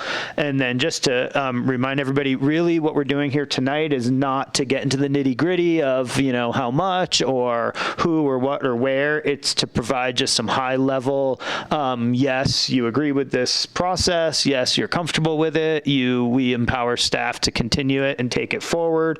And also, if there are any sort of high level pieces that you want to chime in on, with basically the bullets that Hillary has in front of us, just saying, saying, yes or no, I agree with the fee structure, or I don't, things like that. We're kind of looking for high level feedback and not getting into very, very specific weedy issues. We'll have a chance to do that over the next few weeks, and we'll give the community really the opportunity to weed on in there and provide some specific comments back to us.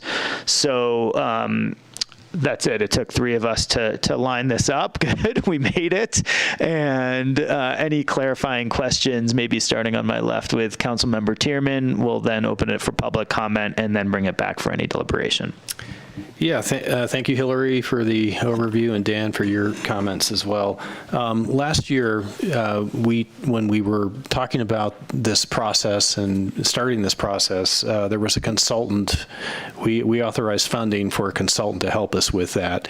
Is that still in play to any degree?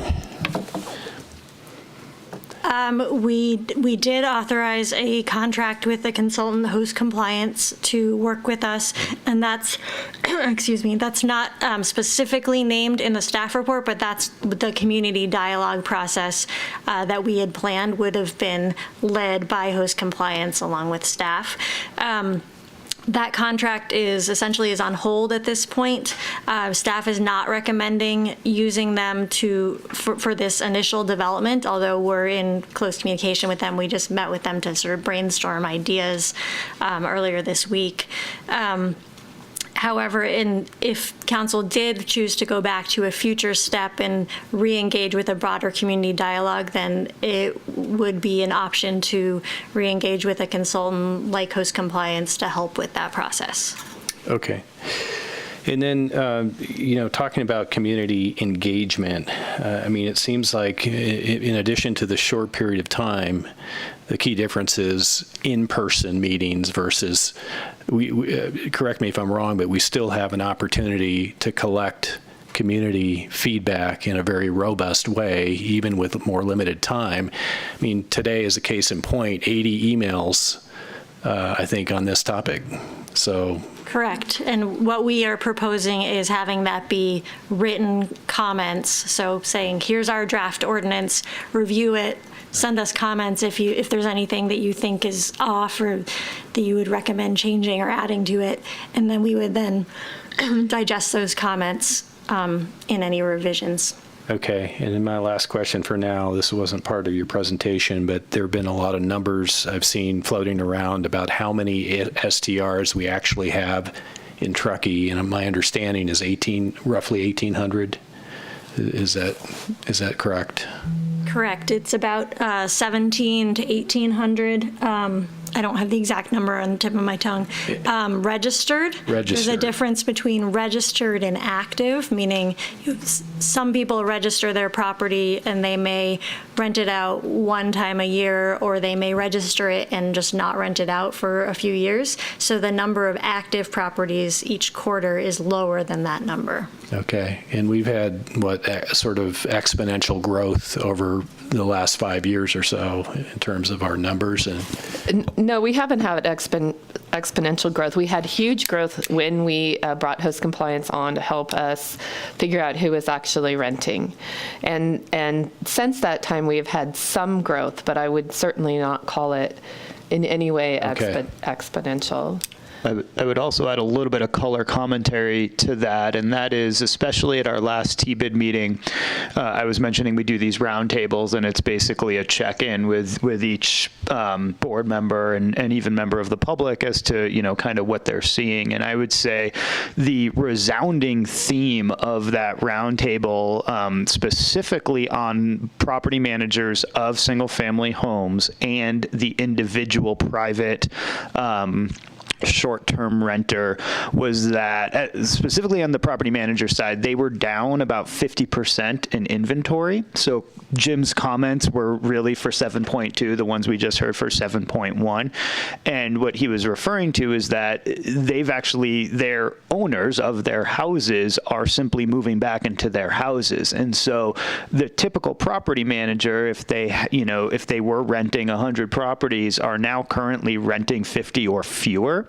and they're finding longer stays, and they're finding more blackout dates. So even those property owners who have not taken their property out of management full time are still utilizing their property for a month or two here and there. And so that's what Jim was really speaking to, was their property management revenue is actually down in terms of the numbers, but that doesn't mean those houses are not being fulfilled.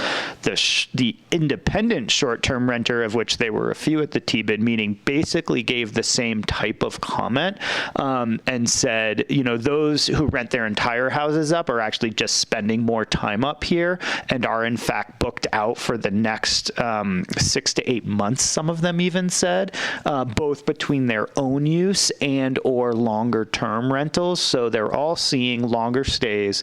They're all seeing less sort of inventory available. And I would say that was a development that literally, is completely COVID induced. So, changing conditions right now on a daily basis for that sector of our economy for sure. If you would like, I can give you a couple more statistics as far as how many.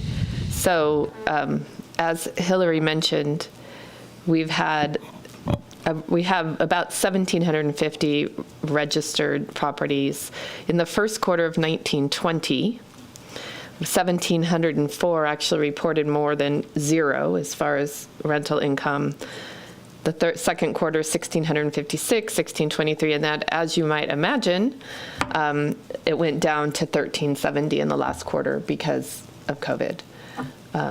So that's about how many folks report actually renting out their properties at least one night during each quarter. Thanks, Kim. You good? Yep. Jessica? Thank you, Hillary, for all of the effort. It's unfortunate that we couldn't have started this back in the spring when we initially wanted to, but I appreciate the aggressive timeline that you've offered. I'm curious, can you explain the reasoning or the thoughts behind, so if we get this up and running and then leaving it for 12 months before revisiting again, but we're doing it sounds like we'll be moving very, very quickly in a short 6-week time horizon. Where does the 12 months come from? Would it make more sense to maybe look at 6 months and maybe continue with the community input? The logic behind the 12 months is that it would allow the new regulations to be instituted, the new licensing program to be instituted, the enforcement activities that would come along with the new regulations, and give us a tourism season to see how well this is working. Generally, nuisance issues in our shoulder seasons are much more manageable just because the level of visitation in the shoulder seasons historically has been lower, so we don't have as much active management need in the shoulder season. So we almost need to see, and we'll be implementing this coming winter. So the logic was to see how these regulations work for a season, and then figure out how to improve them from there if necessary. Is there also a fiscal component to it? So I think when we were first talking about it, we were also talking about looking at the license fee and allowing that to go for, since it's an annual fee, we're looking to see how, is that fee accurate? How basically we're going to determine a fee based on, we're going to study it as best we can. So then that fee would have a year to basically, does it pay for itself? Did we need to raise it? Can we lower it? Where does that also stand? So I think there's a fiscal piece of it too that might affect change as well. But we can always jumpstart in 6 months. I mean, we can do what we need to do, but there's thought behind that. Yeah, and I think if there were glaring omissions, glaring issues that we were to come across early in the process, that wouldn't stop us from doing kind of a rapid strike kind of fix and fill on that particular issue. Our thought on with the more holistic, review it after a year, as the mayor pointed out, there's a fiscal component. If we were to determine that the level of enforcement activity was less than was appropriate, and we needed to add additional resource there, then that would also play into the fiscal component of, if we needed to add another enforcement officer, then that would affect the registration fee in order to fund that, those kinds of things. Okay, thank you. That seems logical. I just kind of wanted to understand the thinking behind the number. Thank you. Councilmember Commendatore. I don't really have too many questions, except I think that 1750 also includes hotels. That's right. And I think they count as one, but per hotel, not per room. Just kind of filling that color in. I believe you're correct. Okay. And then the other question, well, I think kind of got answered when David answered the question. So that's all I have. I don't have any other questions. Were you wanting clarification on that question, Kim? Tony was just asking if the number of reporters includes hotels, which it does, but there are only 13 hotels. Right. Yes. so it's a little bit apples and oranges. Yeah. Right. Now there's 14 hotels actually. Yeah. That's great clarity. Thank you for giving us that. Just to tag on Councilmember Abrams' thought process there, Hillary, how long of a process were you expecting this originally to be? Was it a 3 or a 4 month process? Before we would have an adopted ordinance, probably 5 to 6 months. Okay.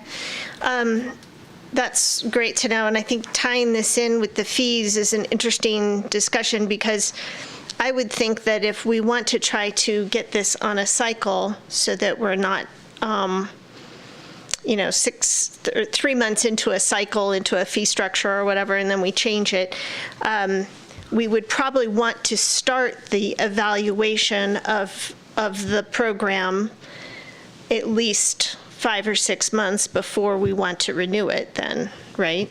So would that give us the opportunity that we need to understand how the program is working?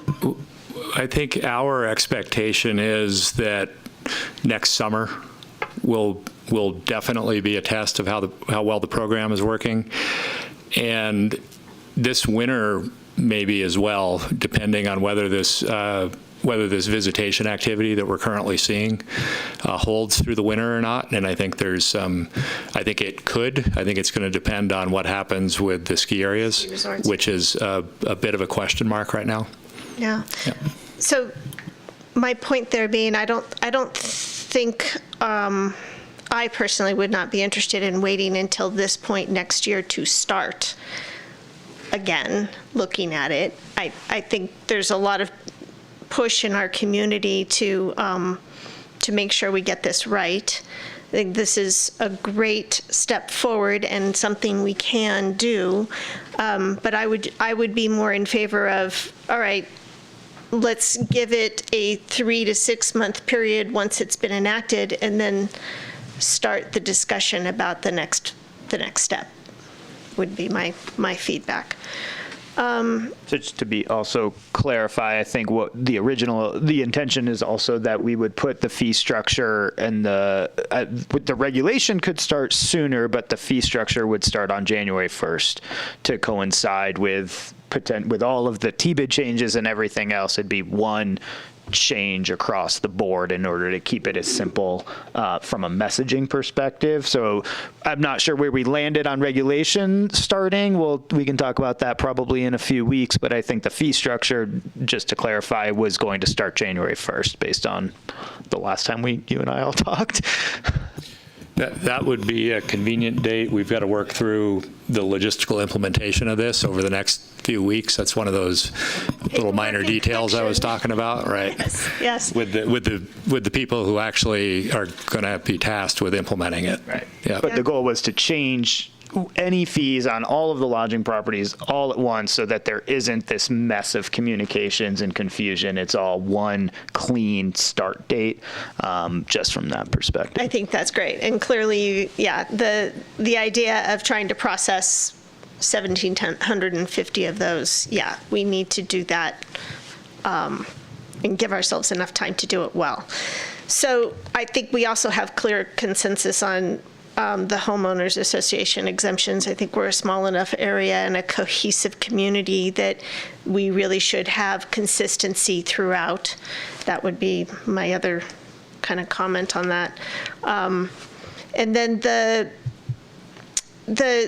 points about the the concept of enforcement, of course, we've been struggling with that with COVID. We have things that we're supposed to be enforcing and finding a challenge with that. So I'm really curious to see how that evolves in this process. I know you're going to be working through that, and I look forward to seeing what comes of that. And then the last thing I would like to just comment on is the Placer County regulations. Well, actually, two things. They had a 2-night stay minimum, and I'm not sure exactly why that is, so I'm curious about that. And then they have these fire department inspections, and so I'm wondering if we would be planning on doing those as well. Yes, I can address both of those too. I don't know with certainty why Placer County did a 2-night minimum, but typically that would be to try to prevent having party houses. That's something that other communities have considered, and that's come up as part of a discussion with the TBID committee as well. You don't want somebody renting it out just for one night and inviting over 100 people and trashing the house and causing neighborhood nuisance. The second issue just jumped out of my brain. What was your second question? Fire department inspections. Yes. We have had preliminary conversation with Truckee Fire Protection District about that. There is interest in partnering with the town on that. The way that I believe Placer implemented that, which may be a good example for us, is because of the number of properties that we need to get up and running and permitted by early 2021. At least the first year would be a self-certification inspection. So homeowners would need to check and maybe even provide photo documentation or something like that, that they have smoke detectors, carbon monoxide detectors, dispensable space, things like that. Then we could implement an inspection program, inspecting on some reasonable basis every year, every 3 years, whatever seems reasonable. I think Placer is inspection every 2 to 3 years. Every 3 years, yeah, self-inspection in between. Mm-hmm. One question that has come up, and we'll need to work further with the Fire Protection District, is if that inspection would include defensible space. That could be a good opportunity to inspect for defensible space. The flip side is that's a piece that tends to hold up the inspection, would require some additional sort of corrective action and re-inspection. So we will just need to think through critically how would that work in the permit process? If somebody does not pass a defensible space, do they immediately become ineligible for a permit, or do they have some type of a correction period to fix that? So those are the types of logistics and conversations that we'll have in follow-up with the fire district. Great. I am so glad to hear that you guys are thinking along that lines. And I know everybody up here is very interested in wildfire mitigation and forest health management, all that good stuff. And I just saw this as a perfect opportunity to get more defensible space inspections and clearances. And I did have a conversation with Chief Celine about this, and he was on that same lines. We just need to make sure that we give the fire department and the homeowners enough time to take those corrective actions as necessary. But I think it's a phenomenal opportunity to reach a goal that we all have, especially on existing housing stock, because that's one of the challenge points that we have. So that's good. Without going further into deliberation, do you have any additional questions? No, that was that. Trying not to cut you off there, but you were getting close. Yeah. Okay. Thank you. No questions from me. Let's open public comment, and we're not going to go through all 83. And then also, just for the record, Jim Winterberger's comments that were played for item 7.1 were actually for this item. Just for the record, we don't have to replay them. All good. We got it. Go ahead. So I have another text message from Keith Thomas. He is asking Councilmember Commendatore and Dan Wilkins if you can track visitors by cell phone numbers in the area. Currently, short-term rentals have more people staying in them than the stated capacity allows, and this is traceable. Thank you, Keith. This is Robert McRae. I'm a resident and voter in Truckee, specifically in Tahoe-Donner. My comment is with respect to item 7.2 on short-term rental regulations on the August 11 council meeting. Based on my personal and our community experience, I strongly support the staff recommendation to establish a regulatory structure to reduce the adverse impacts of many short-term rental properties on Truckee neighborhoods. In Tahoe-Donner, nearly 20% of houses are used for vacation rentals. Too many of the houses are primarily used for rental purposes with little or no concern for the impact of the business on neighbors. A significant number are owned by individuals or organizations as commercial investments with no personal residential purpose whatsoever.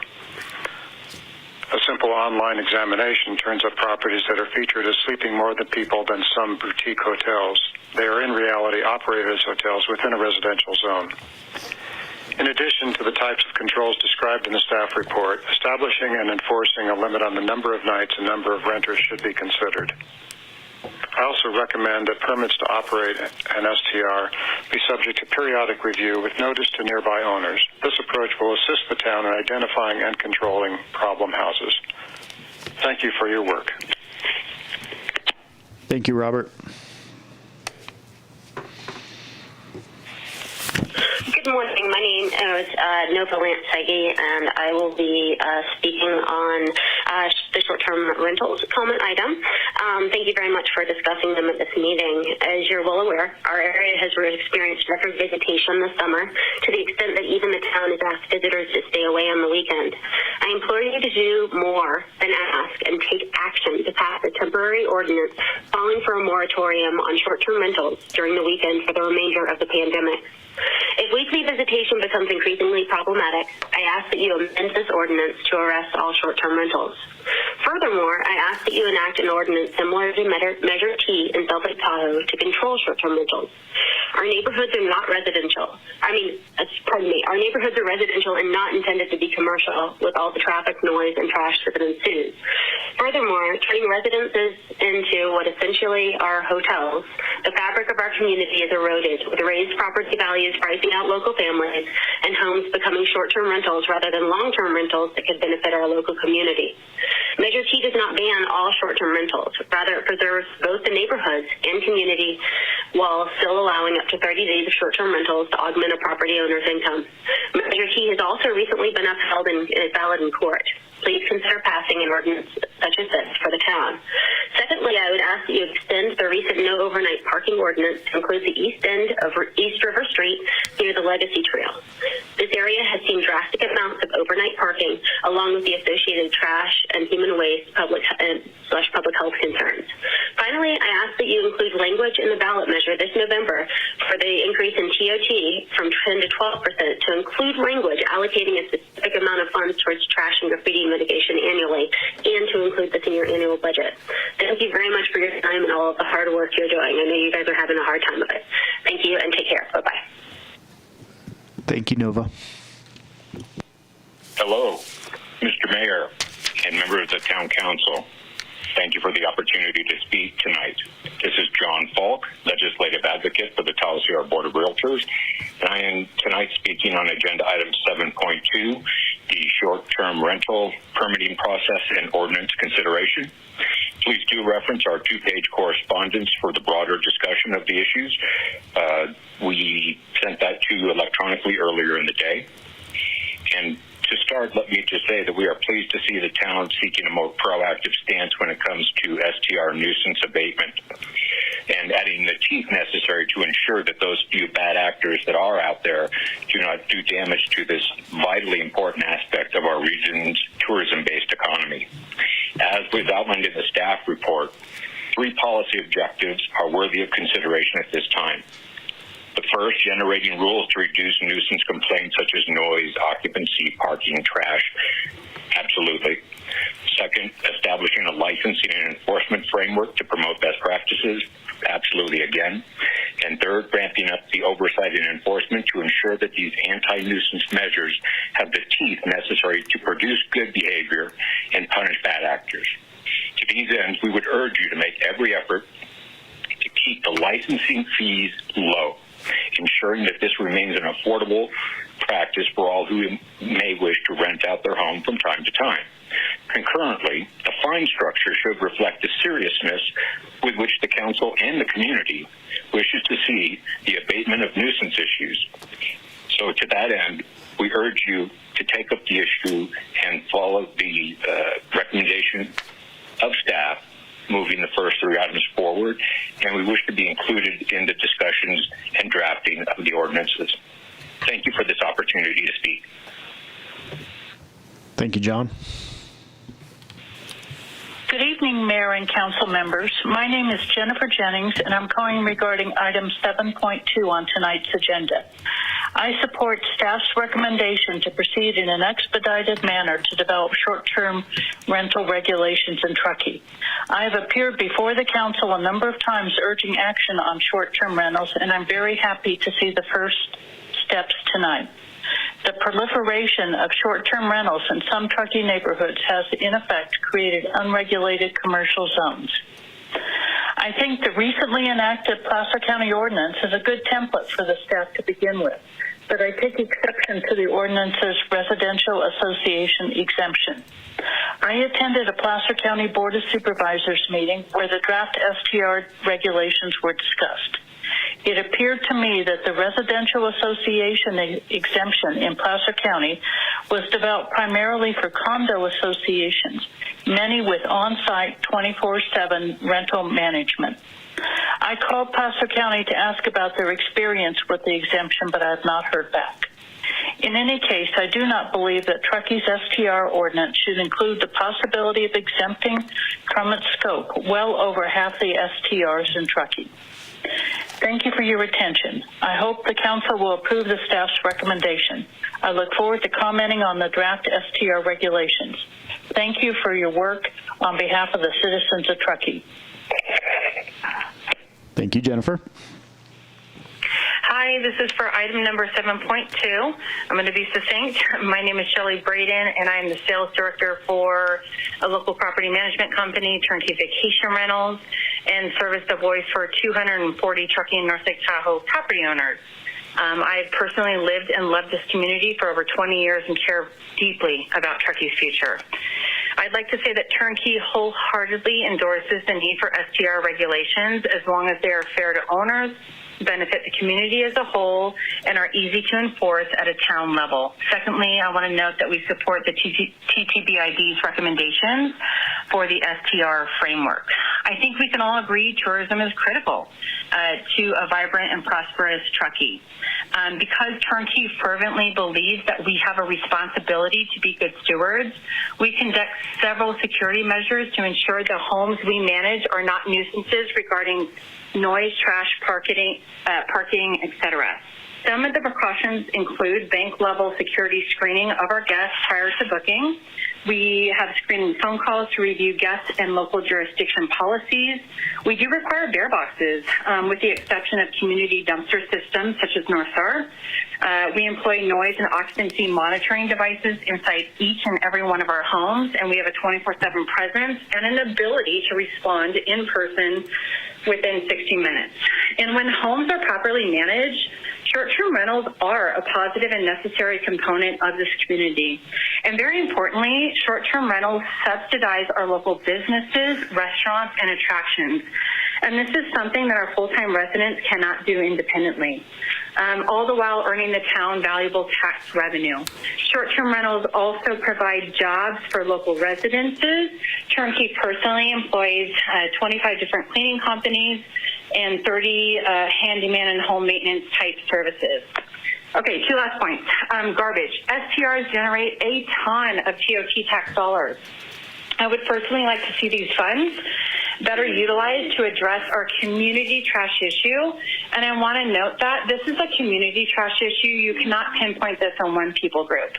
I've personally been involved with a local volunteer effort, the Shane McClunky Foundation, to pick up trash at the Donner Lake Piers. And notably, Court Lead, right? He's been the guy to pick up the torch early to gain community awareness and support. That said, we need more than these amazing volunteer efforts.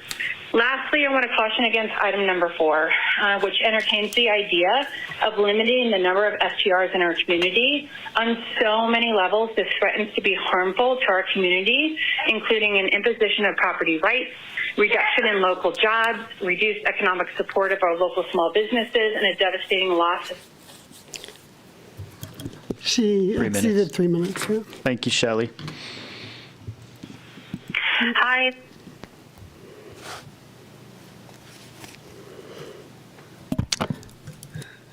So I have one more text comment I just received.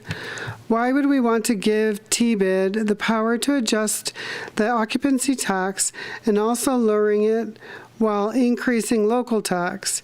People will always come to Tahoe, as proven by the recent influx of housing purchases among the visitors that are staying at campsites and local lodging. The people that this has brought in has also brought in the trash, scattered all up and down the Highway 89 between Truckee and Squaw. Visitors are overfilling commercial dumpsters, which then invites animals to spread the trash as they consume it. The smart idea would be to tax the transient visitors more for their visit, not the local population that is already having a hard time staying alive in Truckee. Do we have a name on that one? There was no name provided. No name. Great. Any other public comment? No. Closing public comment, and a lot of questions all packed in there, but at the very least, we can easily answer the tax one, and there is no increase in taxes being proposed on our local residents. All of the taxes are proposed to impact the visitor, as a matter of fact. So hopefully that clarifies that one. Bringing it back to council. So basically, I kind of heard 4, and I'm going to add a little small 5 just as we take this back. And again, we're not looking to get into the details here, but basically looking to the 5 of us up here, we agree that to proceed with the timeline on short-term rental regulations, that this is a priority for the next 6 weeks. We're going to let staff do their jobs and not pack on a ton of other stuff, let them get this done. Basically, just, approve a fee structure that will cover the cost of all of this. Expand the nuisance abatement regulations to be community-wide, not just short-term rental-based, and then have an administration and enforcement plan. And then the last one, which I think staff already proposed, but just to get some head nods, is that this would be community-wide and no HOAs would be exempt. Are there any other big picture directives that you would like us to talk about? That was the 4 up there, plus HOAs. Those 4 plus the HOA give us good direction, plus the other comments we've heard from the council and the public. Yeah, great.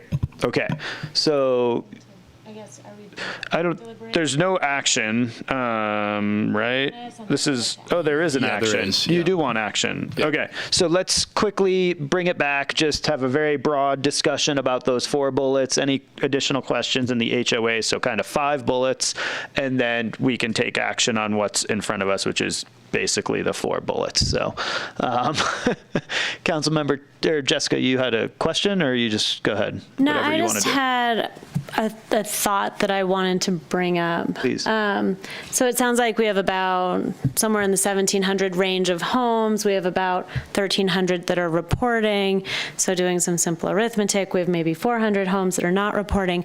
I happen to be one of those homeowners who are registered but do not rent their home out. So I registered like 3 or 4 years ago. I rented my house out once when I left town for Christmas, and every quarter I go on and I do my reporting, and I don't pay any taxes because I don't rent my house out. So is there, almost to give an analogy like the DMV, would it make sense for a few hundred households to do like a register but not using, or register with no intent? Or is it, just something to address the people, I'm assuming there's a few hundred people in that same situation, but is it better to just deregister at that point? Or is there a register for the holiday week once a year you rent out as opposed to regularly? Just to keep in mind, or maybe something to look at. Okay. Yes, we have folks who register who don't rent, and currently, because there's no registration, annual cost, which is obviously what we're proposing, there's no reason to come off the annual registration. My initial thought was it's probably better to just not register unless you decide that you are going to rent out your home, and then we would do a mid-year registration. But that will be a personal decision of each homeowner, obviously, whether they think they want to register at the beginning of the year and be eligible for that year. Okay, so is it an annual? Rolling at that point. I mean, you can register at any point. Yes, Maybe. I think we have to kind of think through all these details, right? Okay. And maybe that's why I registered one time several years ago, and now I just go, I get my email, I go on, I report, Because and so there's there's no no reason for me to unregister. So I guess if we re-register every year, then that would make more sense. Okay, okay, thanks. Yeah. Any other discussion or clarifying questions? Anything to add that hasn't been talked about already? Well, since I think what we're supposed to be doing is deliberating and talking about our parts Am I here, not doing a good job? I will say my part first. I'm going to divide it in 2 sections. So to answer directly the issues here, these 4 plus the 1, I'll go from the bottom, HOA stuff.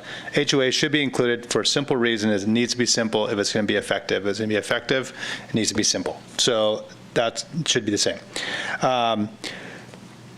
All of the other 4 I agree on. My basic high-level comments are, I think the fee, yes, but a moderate would be my preference. I think it needs to not be a big bar. However, as John mentioned in his comment, fines should be impactful because we're trying to deter. We want compliance, make it easy. Deter should be impactful.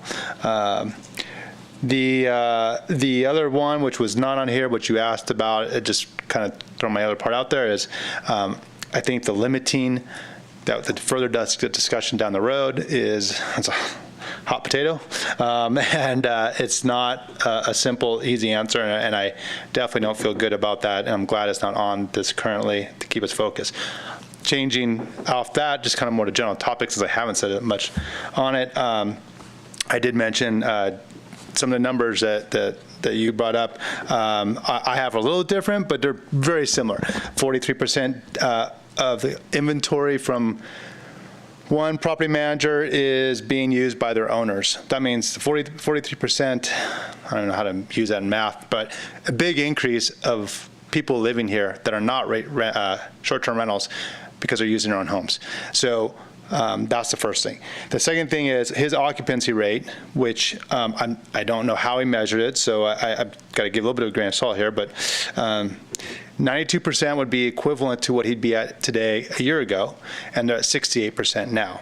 So again, they're down in STRs, which says the same thing that you're hearing, right?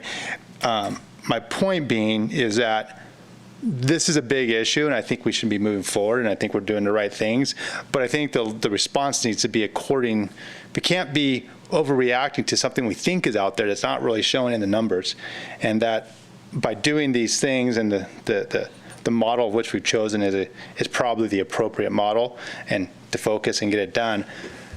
But I think there's some other information that we can continue to get and gather, and it's going to take a year to really have good data to know how we're really doing and how we adjust it on the fly. So 6 months would be great, but by that point, it's just up and running. It's probably hardly even has enough data to make a real good decision. But we're going the right path. One area that I think, this is now total speculation, but and I don't know how we could ever measure this, and maybe staff could think about a way to find this information, or survey of some sort. But I wonder, especially based on that last call, the Tahoe Getaways, I think, Turnkey, I suppose. They are, I believe most professional property managers are doing something similar, not maybe that level, but they're active, they're involved, they're attentive, they're making sure that they're putting the appropriate people in the appropriate house or condo or whatever it is. But it's independents. And I think there's a significant number that are independents who are like, if I decided for Jessica throws her name out there and puts it on the list, and she's doing it. If she's down in the Bay Area or wherever she happens to live, and she can't be as attentive, it's just like, oh yeah, I'm on Airbnb and I signed up, I paid my money, I went through the Airbnb process. There's very little control there, and so in fixing a problem, we got to really know where the problem lies. And I understand this is a blanket, and we kind of have to be consistent. At the same time, I suspect a lot of the real big nuisance issues come out of those types of situations. I don't know that we can get data on that down the road, but that would be something that would be nice if we could figure out how to do that. And then I think my overall overarching thing is going back to, this isn't a bigger problem than STR. This is the fact that we have more people living here, period. And we have more people visiting, and we have more people camping in non-campground areas. If anyone goes outside the campground areas right now, you go out there, you find people parked everywhere in the national forest, and they're camping. And it's just, it's not, I don't want to vilify one small group to a point where we put the brakes on them completely when it's the effect is bigger from everybody else. I think, Dan, you kind of logged it out pretty well. 7 main groups are kind of the main impactful people. And so just keeping that in mind as we work through it, not that it changes where we're going, but I think that's kind of all my notes. Thank you. I just want to make it clear to a couple of people that wrote in and asked questions about things like, can we limit occupancy? It sounds like we can, and we're going to be looking at that. Can we charge, another question we had back to the taxes and stuff, can we charge more for short-term rentals? Because there seems to be a disparity between number of visitors per that exact tax rate from hotels versus short-term rentals. And Mr. Morris, I'm sure will come and correct me if I'm wrong, but that would take active voter approval to increase the rate of tax on a short-term rental over what we are just taxing in general as a transient occupancy tax that is based on the value of that stay. It's not based on the number of people. It's based on the amount that those people paid that night. So I just want to make sure our community understands those pieces, and that, yeah, I think we want to make sure that the fee is not so onerous that people are not going to want to register, but it also has to compensate the time and staff and effort that's going to go into the enforcement of it. Because of course, as I said earlier, making sure that we have a method to enforce this is going to be so critical. I don't want to set the expectation in the community that we're going to do all these things and then not have a good, effective way to make sure we do them. And that's it. Great. Great. Kim, you were, yeah, let me get Kim to answer one quick question. We'll bring it back. I'll add a little color to your commentary as well. You can talk and we'll wrap it up. Kim. I actually didn't want to answer a question, but offer a suggestion perhaps. We have a handful, maybe 35 or so folks who are registered and actively rent a room in their home in order to afford to live here.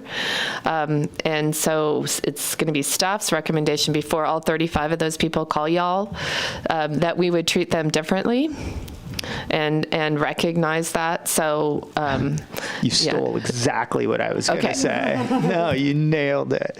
What I was going to, and it was kind of just color commentary on a little bit of what Tony said, as well as there's, even within that independent group, there's a variety even further down. There's people who just own 3 houses in Tahoe Donner and live in one of them and rent 2. There's people who live in their homes. There's people who don't. There's people who live in Texas. And, there's definitely, and we've heard about it, there's a huge myriad of issues that go into that. And I think that's the first step I was going to say was we're not really looking at penalizing those types of folks. Those are also tend to be one-night stays, as well as from some of the anecdotal data that we've gotten.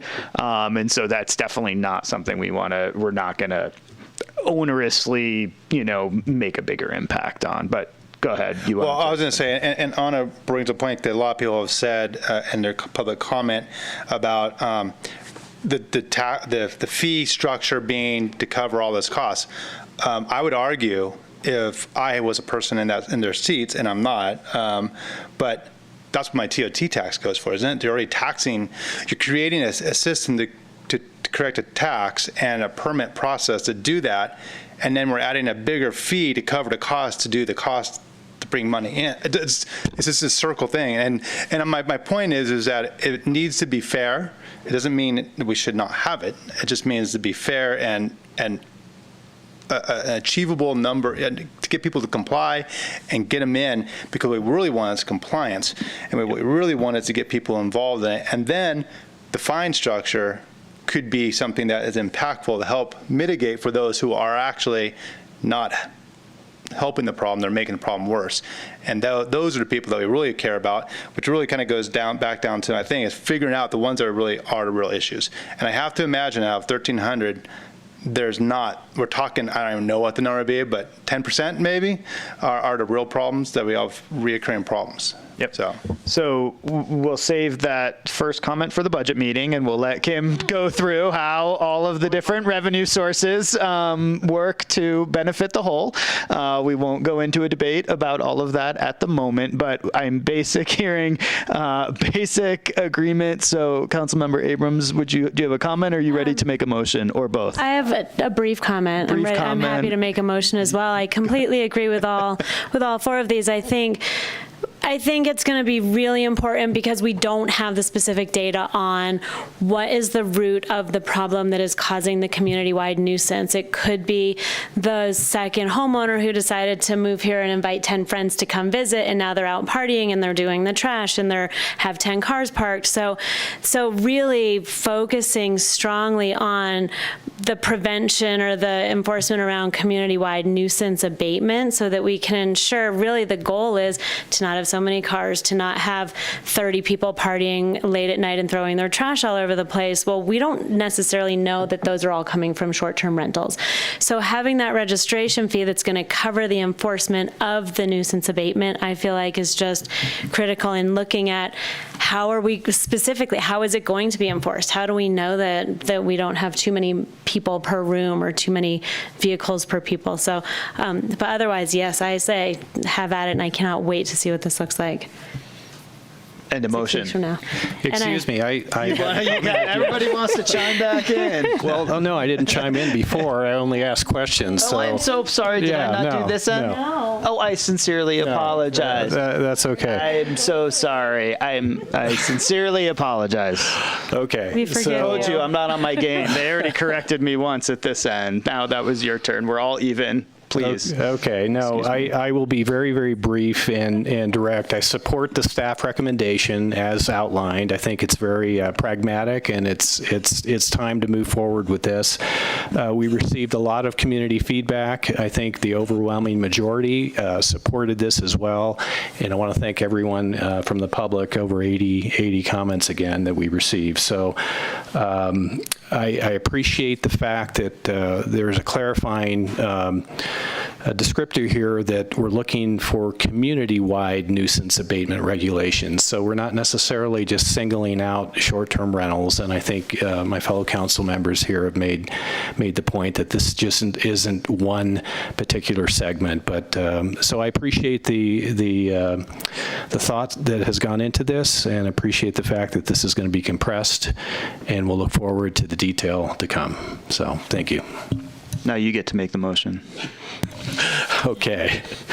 I move that we approve the staff recommendation, which is development of short-term rental regulations as outlined on the slide in front of us.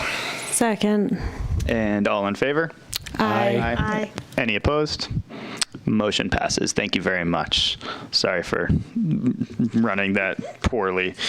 Moving on to item 7.3. This is, we don't have anything here. We can move on.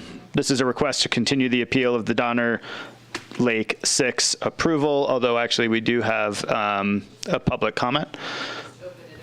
Okay, public comment is open on 7.3. I believe we do have one, right? You received one in written format. Oh, written format, not voice. Got it. Copy that. Thank you. Closing public comment, and that will be continued to August 25th.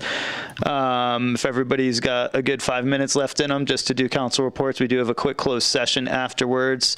Let's get through council reports, and then we'll take a quick break. With that, how about, are you ready, Councilmember Tierman? Yes. July 30th, we had our internal COVID update, participated in that. And then on August 1st, the Truckee Litter Corps focused on Donner Lake. Vice Mayor Klostad was there, and I think about 30 others. So another good event, trying to make a dent in our litter issue in town. And then on the 6th of August, received an overview from the Kids Zone Board of Directors. I think you received the same, or maybe some of you have. Very exciting look at their new vision for a new facility at the regional park. So more to come on that. And then I just wanted to go back to the litter issue in general. I wanted to thank members of the public for all of the feedback, and I think all of us up here share the concern, although not on the agenda for tonight. I'll look forward to perhaps encouraging our staff and the Keep Truckee Green sort of team to come back with specific recommendations for how we can address the litter problem on a long-term sustainable basis. I think that most people want to do the right thing in our community. We've received lots of photographs of overflowing trash receptacles, public trash receptacles, and I think what that means is people want to throw their trash away, right? So I would love to see the plan come back and give some consideration to increased frequency of pickup, continuing and growing our volunteer efforts like Truckee Day and the Litter Corps, cross-agency collaboration. And I think a lot of it has to do with education as well. Someone who throws and thinks it's okay to throw a bottle or a can or trash on our streets, I sort of hearken that to a lack of education about our environment and how to protect our environment. So I think this is a big deal, and it's going to be a big deal for a long time. And the other issue we sort of touched on was graffiti and tagging, and have definitely seen some of that. And I think we've got to come up with a plan for addressing that as well on public property for sure. So I'll leave it at that. Thank you. Attending the COVID updates when possible. I also went paddleboarding over the weekend on Donner Lake and picked up every piece of trash that I was able to see floating. So we're with you, community. We hear you. Councilmember Commendatore. Well, as everybody knows, I did not turn in my paperwork to run for this next term. So I'm saying it as kind of a public manner. I basically have been kicking this around for 6 months, what I should do. The last 4 weeks have been really trying of like, what should I do? And basically with the family goals, where we're trying to go, what we're trying to do, what's happening in my own personal life. At the end, I just kind of felt like, well, I didn't feel like it. It was pretty clear that I needed to kind of go forward and do what I need to do for our family, and it just didn't align with running for town council. I am still probably regretting my decision, and because I really, I enjoy working with everybody, and I think I like being. I think I have a lot of good things to bring, and I think I have helped a lot in the last year, and it has been a year already, I think, something like that. It's coming up on a year. But it was a hard decision. So I know there are people in the community that are probably a little disappointed because I heard from a lot of them, and I'm sorry. But I also know that there are a lot of other people out there who seem to also be motivated, and we have maybe possibly a pretty good slate of people who are interested to get a good diversity of a group of people. And my hope would be is that they all put their heart into it and doing it for the right reasons to make Truckee better. And at the end of the day, we come out with a really well-rounded group of people up here to help these people here. So anyways, so there you go. Thank you, Tony. Thanks for that statement. It's good. Thank you. Yeah, I'm sorry to hear of your decision, but I also want to remind you, we get you for 5 more months. So we look forward to your continued contributions. What? See over here, they're like, oh no. So I attended a few webinars this week, tips to engage your community on in the digital environment. So I really want to try to figure out a way to better connect with our community because we've got so much going on still, and we really do want that feedback. So I thought that was really interesting, and I shared some of the information with Danielle in hopes of the next evolution of our GPAC webinar on community energy resilience policy, and another one on navigating the basics of LAFCO. So it was like an educational couple of weeks. Then we had a great meeting with Rem Scherzinger, the new manager of Truckee Donner PUD. We're really looking forward to that collaboration. Forest Futures Salon, put on by Tahoe Truckee Community Foundation, a really phenomenal lineup, and I believe they have a recording of it if anybody wants to watch it. And then the Committee for Resilient Truckee campaign has been charging forward. And I just want to ditto your comments on the Truckee Litter Corps. It was great to clean up, see all the people show up for Donner Lake. Sadly, it was the very next morning I took a bike ride and there was more litter. So it really is something that we need to do an education and outreach program on. That is absolutely key. Thank you. Yeah, thanks everybody. Met the new PUD general manager with Vice Mayor Klostad and Dan Wilkins, and then their president, Jeff Bender, joined the meeting as well. I basically spent the last 2 weeks working with the TBID, prepping for this meeting and their meeting, and meeting with a lot of the individual lodging properties and short-term renters, and sort of just getting a feel for where they were at. And so that was good to get us where we were today, which is great. And then I yesterday met with the CAT Political Action Committee Patty, the Cat Pack, just to fill them in on both the ballot measure and any other questions they in general had about everything that we have going on here. With that, we are adjourning to closed session first and foremost, and then our budget meeting, budget workshop, which is 4 p.m. This Thursday, August 13th, and it will be virtually in here, and there's all the information on the town website, I'm assuming. With that, thank you very much, and we are adjourned.